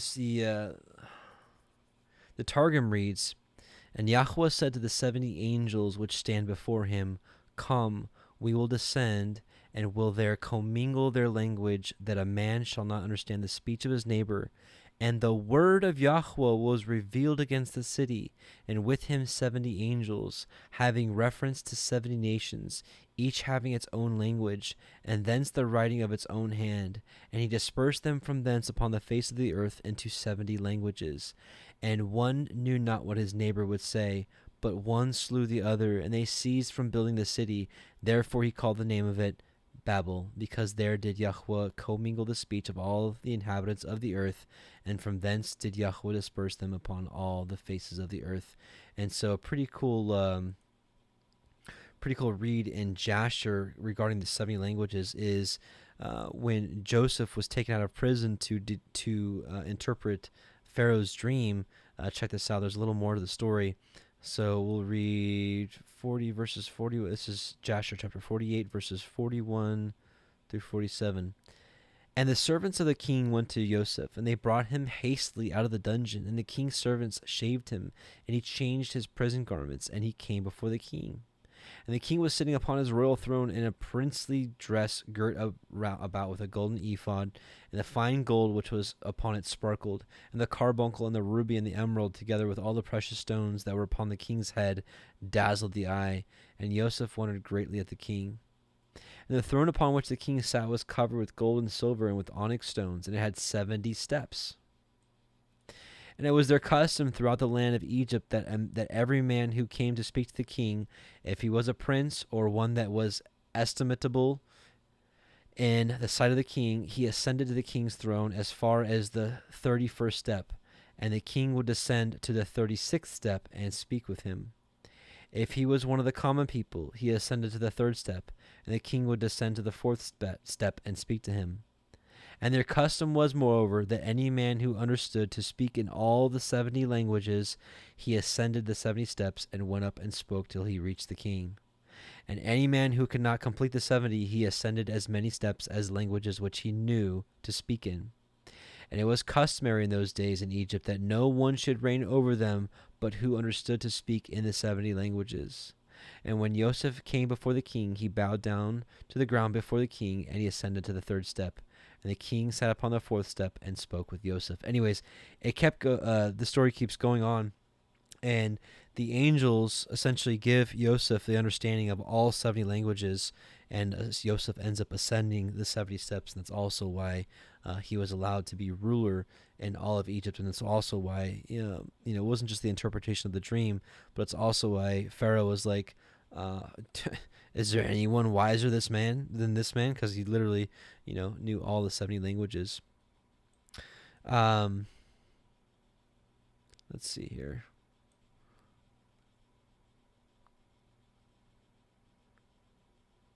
So a couple other things also. One thing that always kind of bothered me is, when Abraham says that Sarah is his sister, you're kind of like thinking to yourself, well, it's against Torah. It says you're not supposed to, marry your sister. have relations with your sister. And, you could be like, well, it was early in history and, maybe, God winked at that. I don't know. So a couple of things. Jasher plainly states that Sarah is his niece. The Targums actually confirm that. This is what the Targum reads. This is that same verse where Abraham says that she is his sister. But in truth, she is my sister, the daughter of my father's brother, but not of the kindred of my mother, and she became my wife. So, again, niece. Let's see. Here we go. Jasher 9, and Haran, the son of Terah, Abram's oldest brother, took a wife in those days. This is Jasher 9. And Haran is one of Abraham's brothers. Haran was 39 years old when he took her, and the wife of Haran conceived and bare a son, and he called his name Lot. And she conceived again and bare a daughter, and she called her name Milcah. And she again conceived and bare a daughter, and called her name Sarah. Haran was 42 years old when he begot Sarai, which was in the 10th year of the life of Abram. In those days, Abram and his mother and a nurse went out from the cave, as the king and his subjects had forgotten the affair of Abram. So, anyways, just wanted to point this out. This is an interesting point that Sarah is actually Abraham's niece, and not, which is lawful, and not his sister, which would be unlawful. So that's something that always bothered me. And it's here in Leviticus 18. It says, what's the NIV? Do not have sexual relations with the daughter of your father's wife, born to your father. She is your sister. Let's look at. You shall not uncover the nakedness of your father's wife's daughter, brought up in your father's family, since she is your sister. So that's like a big no-no. And so I was always like, well, why did Abraham, marry his sister? Which, I mean, I totally get, like, in the time of, Cain and Abel, I mean, who else are they going to marry? They had to marry their sisters. In the book of Adam and Eve, it said that Cain had a twin, which was a girl, and Abel had a twin, which was a girl, and, they married each other's sisters, not their own sister, not their own twin. So anyways, weird. But, like, again, in Abraham's day, there should have been plenty of women to choose from. So I was like, why? Why is that? So anyways, there is a huge story in Jasher. How long is it? Let's see. Chapter 7 is long. It's getting late. I might just read this for you guys as an addendum. Let's just read it. Let's just push through. All right, let's just do it. This is too good.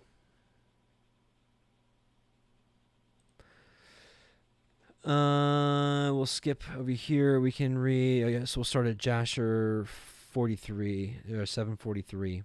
Okay, here we go. Oh, we don't need that. No, we got that. Shinar. Okay. And all the earth was of one tongue and in words of union, but Nimrod did not go in the ways of Yahuah, and he was more wicked than all the men that were before him from the days of the flood until those days. And he made gods of wood and stone, and he bowed down to them, and he rebelled against Yahuah, and taught all his subjects and the people of the earth his wicked ways. And Mardon his son was more wicked than his father. And everyone that heard the acts of Mardon the son of Nimrod would say concerning him, From the wicked goeth forth wickedness. Therefore it became a proverb in the whole earth, saying, From the wicked goeth forth wickedness. And it was current in the words of men from that time to this. And Terah the son of Nahor, prince of Nimrod's host, so Abraham's dad was one of Nimrod's princes, was in those days very great in the sight of the king and his subjects, and the king and princes loved him, and they elevated him very high. And Terah took a wife, and her name was Amthelo, the daughter of Cornebo, and the wife of Terah conceived and bare him a son in those days. Terah was 70 years old when he begot him, and Terah called the name of his son that was born to him Abram, because the king had raised him in those days and dignified him above all his princes that were with him. Chapter 8. And it was the night that Abram was born that all the servants of Terah and all the wise men of Nimrod and his conjurers came and ate and drank in the house of Terah, and they rejoiced with him on that night. And when all the wise men and conjurers went out from the house of Torah, they lifted up their eyes toward heaven that night to look at the stars. And they saw, and behold, one very large star came from the east and ran in the heavens, and he swallowed up 4 stars from the 4 sides of the heavens. And all the wise men of the king and his conjurers were astonished at the sight, and the sages understood this matter, and they knew its import. They said to each other, "This only betokens the child that has been born to Torah this night, who will grow up and be fruitful and multiply and possess all the earth, and he and his children forever, and he and his seed will slay great kings and inherit their lands." And the wise men and conjurers went home that night, and in the morning these wise men and conjurers rose up early and assembled in an appointed house. And they spoke and said to each other, "Behold, the sight that we saw last night is hidden from the king. It has not been made known to him. And should this thing get known to the king in the latter days, he will say to us, 'Why have you concealed this matter from me?' Then we shall all suffer death therefore. Now let us go and tell the king the sight which he saw, and the interpretation thereof, and we shall then remain clear." So isn't it interesting that Yahusha was marked, his birth was marked by the signs in the heaven, by the stars, and so is Abraham. And they did so, and they all went to the king and bowed down to him to the ground, and they said, "May the king live, may the king live. We heard that a son was born to Terah, the son of Nahor, the prince of thy host, and we yesternight came to this house, and we ate and drank and rejoiced with him all that night. And when thy servants went out from the house of Terah to go to our respective homes to abide there for the night, we lifted our eyes to heaven, and we saw a great star coming from the east." Right? What do the wise men say with Yahusha? We saw his star in the east. "And the same star ran with great speed and swallowed up 4 great stars from the 4 sides of the heavens. And thy servants were astonished at the sight which we saw, and were greatly terrified. And we made our judgment upon the sight, and knew by our wisdom the proper interpretation thereof, that this thing applies to the child that is born to Terah, who will grow up and multiply greatly and become powerful, and kill all the kings of the earth and inherit all their lands, he and his seed forever. And now, our Lord and King, behold, we have truly acquainted thee with what we have seen concerning this child. If it seemeth good to the king to give his father value for this child, we will slay him before he shall grow up and increase in the land, and his evil increase against us, that we and our children perish through his evil." And the king heard their words, and they seemed good in his sight, and he sent and called for Terah. And Terah came before the king. And the king said to Terah, "I have been told that a young son was yesternight born to thee, and after this manner was observed in the heavens at his birth. And now therefore give me the child, that we may slay him before his evil springs up against us. And I will give you thee for his value, thy house full of silver and gold." And Terah answered the king and said to him, "My lord and king, I have heard thy words, and thy servant shall do all that his king desireth. But, my lord and king, I will tell you what happened to me yesternight, that I may see what advice the king will give his servant, and then I will answer the king upon what he has just spoken." And the king said, "Speak." And Terah said unto the king, "Ayon, son of Mored, came to me yesternight, saying, 'Give unto me the great and beautiful horse that the king gave you, and I will give you silver and gold and straw and provender for its value.' And I said to him, 'Wait till I see the king concerning thy words, and behold, whatever the king saith, that will I do.' And now, my lord and king, behold, I have made this thing known to you, and the advice with which my king will give unto his servant, that will I follow." And the king heard the words of Terah, and his anger was kindled, and he considered him in the light of a fool. And the king answered Terah and said to him, "Art thou so silly, ignorant, or deficient in understanding to do this thing, to give thy beautiful horse for silver and gold, or even straw and provender? Art thou so short of silver and gold that thou shouldst do this thing, because thou canst obtain straw and provender to feed thy horse? And what is silver and gold to you, or straw and provender, that you should give away that fine horse which I gave you, like which there is none to be had in the whole earth?" And the king left off speaking, and Terah answered the king, saying, "Like unto this has the king spoken to his servant.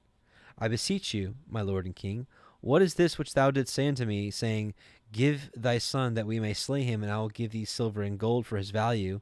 What shall I do with silver and gold after the death of my son? Who shall inherit me? Surely then at my death the silver and gold will return to my king who gave it." And when the king heard the words of Terah and the parable with which he brought concerning the king, it grieved him greatly, and he was vexed at this thing, and his anger burned within him. And Terah saw that the anger of the king was kindled against him. And he answered the king, saying, all that I have is in the king's power. Whatever the king desireth to do to his servant, let him do. Yea, even my son, he is in the king's power, without value in exchange, he and his 2 brothers that are older than he. And the king said to Terah, No, but I will purchase thy younger son for a price. And Terah answered the king, saying, I beseech you, my lord and king, to let thy servant speak a word before you, and let the king hear the word of his servant. And Terah said, Let my king give me 3 days' time till I consider this matter within myself, and consult with my family concerning the words of my king. And he pressed the king greatly to agree to this. And the king hearkened to Terah, and he did so, and he gave him 3 days' time. And Terah went out from the king's presence, and he came home to his family, and spoke to them all the words of the king, and the people were greatly afraid. And it was in the 3rd day that the king sent to Terah, saying, Send me thy son for a price, as I spoke to you. And thou shouldst, and shouldst thou not do this, I will send and slay all that you have in your house, so that you shall not even have a dog remaining. And Terah hastened, as the thing was urgent from the king, and he took a child from one of his servants, which his handmaid had borne to him that day. And Terah brought the child to the king, and received value for him. And Yahuah was with Terah in this matter, that Nimrod might not cause Abram's death. And the king took the child from Terah with all his might, dashed his head to the ground, for he thought that it had been Abram.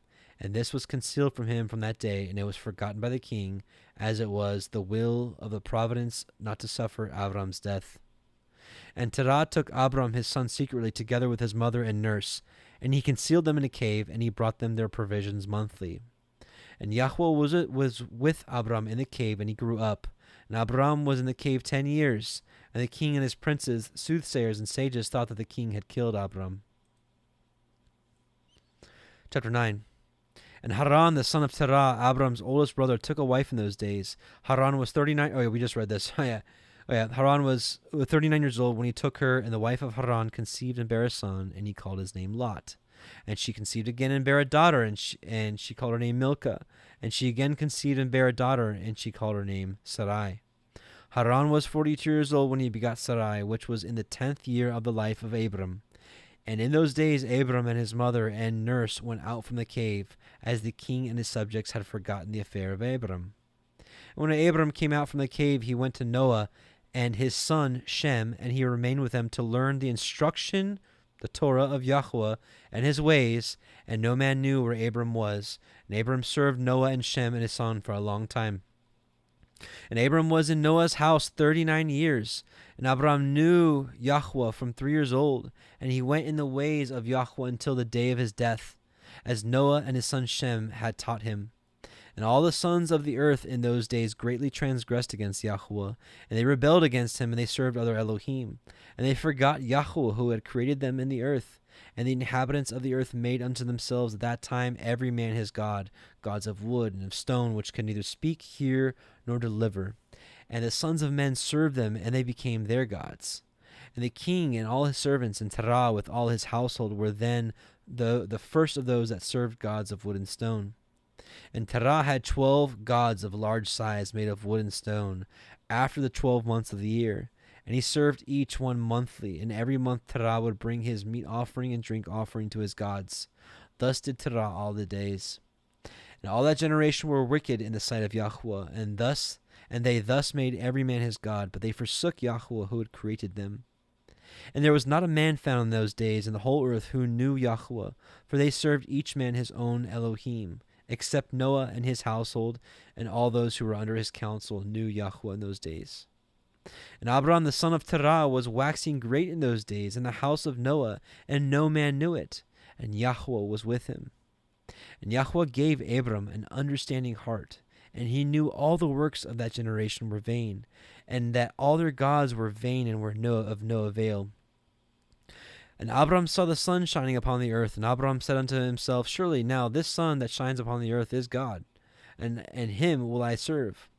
And Abram served the sun in that day, and he prayed to him. And when evening came and the sun set as usual, Abram said within himself, Surely this cannot be God, this Elohim. And Abram still continued to speak within himself, Who is he who made all the heavens and the earth? Who created upon the earth? Where is he?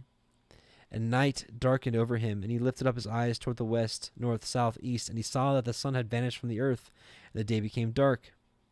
And Abram saw the stars and the moon before him, and he said, surely this is the Elohim who created the whole earth as well as man, and behold, these his servants are Elohim around him. And Abraham served the moon and prayed to it all night. And in the morning, when it was light, the sun shone upon the earth as usual, and Abraham saw all the things that Yahuah Elohiym had made upon the earth. And Abraham said unto himself, surely these are not gods that made the earth and all mankind, but these are the servants of Elohim. And Abraham remained in the house of Noah, and there knew Yahuah and his ways, and he served Yahuah all the days of his life. And all that generation forgot Yahuah, and served other Elohim of wood and stone, and rebelled all their days.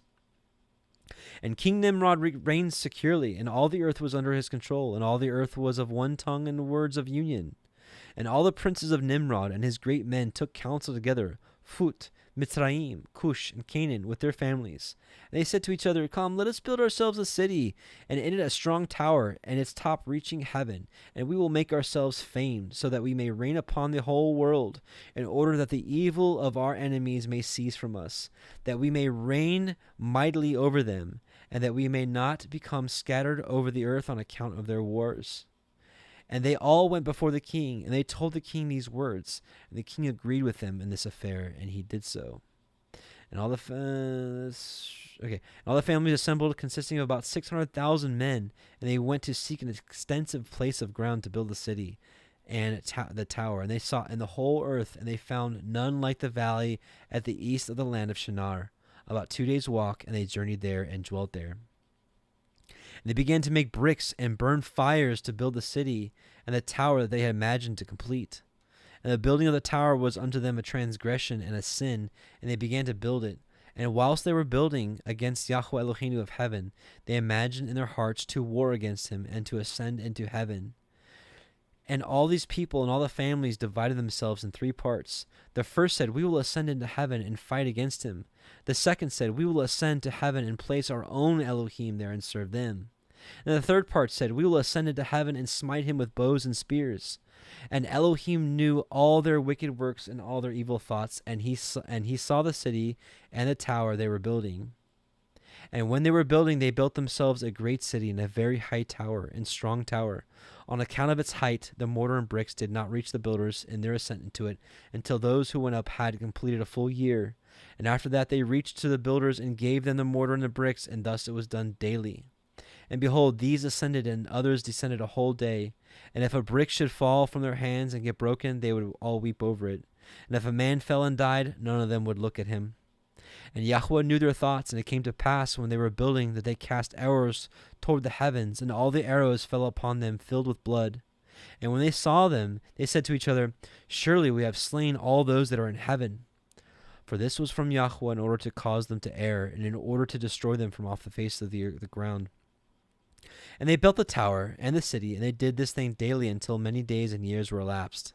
And Elohim said to the 70 angels who stood foremost before him, to those who were near to him, saying, come, let us descend and confuse their tongues, that one man shall not understand the language of his neighbor. And they did so unto them. This totally is almost the exact same language as the Targums. And from that day following, they forgot each man his neighbor's tongue, and they could not understand to speak in one tongue. And when the builder took from the hands of his neighbor lime or stone which he did not order, the builder would cast away and throw it upon his neighbor, that he would die. And they did so many days, and they killed many of them in this manner. And Yahuah smote 3 divisions that were there, and he punished them according to their works and designs. Those who said, we will ascend to heaven and serve our Elohim, became like apes and elephants. Yeah, that just happened. You ever wonder why they're so smart, so intelligent, the apes and elephants? Like they can literally paint, Anyways, I believe this is true. I really believe this is true. Maybe it's why they look so human or seem so human. At least the apes do, It's also interesting that Rob Skiba did a little piece on this, that was a lot of the like Indian cultures, they serve an ape-like god, and they serve an elephant-like god, which is like half man, half ape, and half man, half elephants. It's kind of interesting, But yeah, I believe that's true. These are some of the things where people are like, yeah, right, this book of Jasher, it's a joke. I'm out of here. Well, hang on a second, right? Don't forget we had a talking donkey in the scriptures, right? And other what would seem like insane to people that don't believe in the scriptures, right? And those who said, we will smite the heaven with arrows, Yahuah killed them, one man through the hand of his neighbor. And the third division who said, we will ascend to heaven and fight against them, Yahuah scattered them throughout the earth. And those who were left amongst them, they knew and understood the evil which was coming upon them. They forsook the building, and they also became scattered upon the face of the whole earth. And they ceased building the city and the tower. Therefore he called the place Babel, for Yahuah confounded the language of the whole earth. Behold, it was the east of Shinar.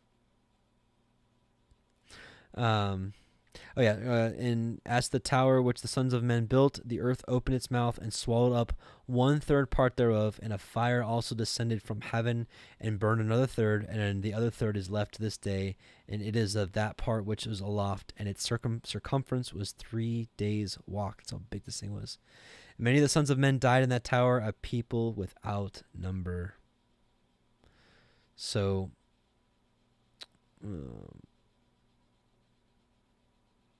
let's see. Yeah. Yeah. Someone asked about the divisions they had in chapter 10.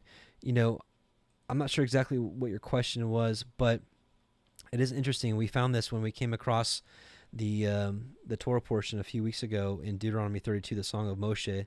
That here we go, verse 8 in the Septuagint version, it reads differently. When the Most High divided the nations, when he separated the sons of Adam, he set the bounds of the nations according to the number of the angels of Elohim. And this ties into what we're studying tonight, which is the 70 angels. And this helps us understand what was really going on in the book of Daniel when the angel came to him. But he said that the prince of Persia withstood him 21 days, and that the prince of Grecia was also involved, and then Michael had to get involved and fight him off. And you're like, what is that? How does that work? So as far as the earth being divided, he's the Most High is saying that they were separated according to the 70 angels of Elohim. The Masoretic says according to the number of the sons of God, sons of Elohim. But truly, this actually makes more sense according to the number of the angels of Elohim. And I believe it's the 70 angels that we read in Jasher that went down to confuse the languages, and the 70 angels that we saw in the Targums, which read the same thing. So, anyways, there's actually a lot more I want to read with Jasher, but we actually can wait till next week. It actually will tie in a little bit better with more about focus on Abraham. So that will conclude our Torah portion for tonight, brothers and sisters. I pray that it might have been a blessing for you, and maybe you learned something new. If you're leery about the books like Jasher and Jubilees, I invite you to study out for yourself. I've got a line by line study of Jubilees. Never did one on Jasher, but maybe in the future.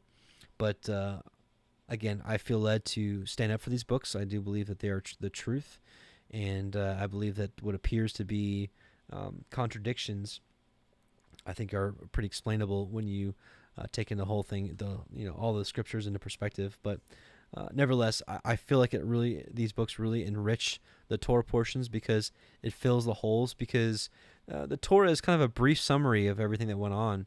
And truly, if everything would have been added in there, I mean, the books would have been 10, 15, 20, 100 times longer than they already are. And so I understand what Yahuah did here. But, for us studying and digging down, I think these books are an absolute blessing, and I hope you find that to be true as well. So, Heavenly Father, Yahuah, we just come before you in Yahusha's name, and again, we just thank you for just even giving us a heart that wants to keep your righteous Torah. We thank you for Messiah, for reconciling us back to you, and we just bless you for all things that you've done, all that you've created, and we know that your judgment is righteous, regardless of how we may understand or perceive it. We just know that your judgments are righteous, and we just thank you for truly all you do, for creating everything for us, and for being such a faithful and just Elohim. We love you and bless you in Yahusha's name. Amen. So, gonna sign off for now, brothers and sisters. Yahuah, I pray Yahuah blesses you. Let's do this. Let's do the blessing. Why don't we do it? Yevarechecha Yahuah ve'yishmerecha Ya'er Yahuah panav elecha v'chuneka Yisa Yahuah panav elecha ve'yasem lecha shalom. Yahuah bless you and keep you. Yahuah make his face shine upon you and be gracious unto you. Yahuah lift up his countenance upon you and give you shalom. Brothers and sisters, we're gonna finish with the song of Moshe, and then we're gonna conclude this Torah portion. So don't be shy. The words will be on the screen. Sing it with me, and sing to Yahuah. Shabbat shalom.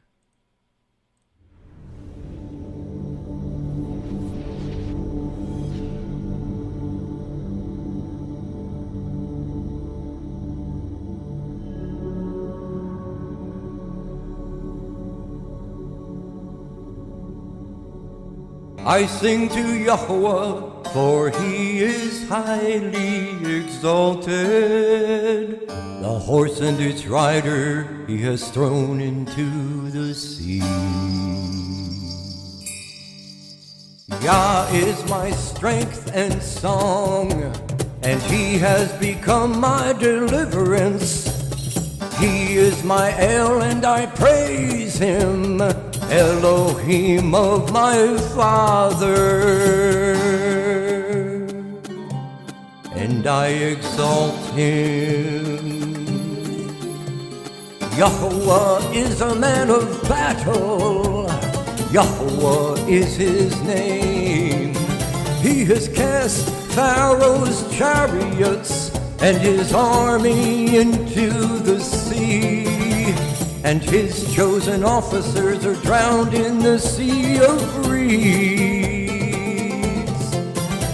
The depths covered them, they went down to the bottom like a stone.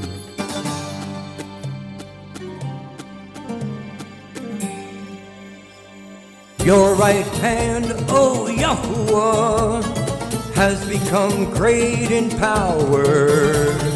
Your right hand, O Yahuah, has crushed the enemy.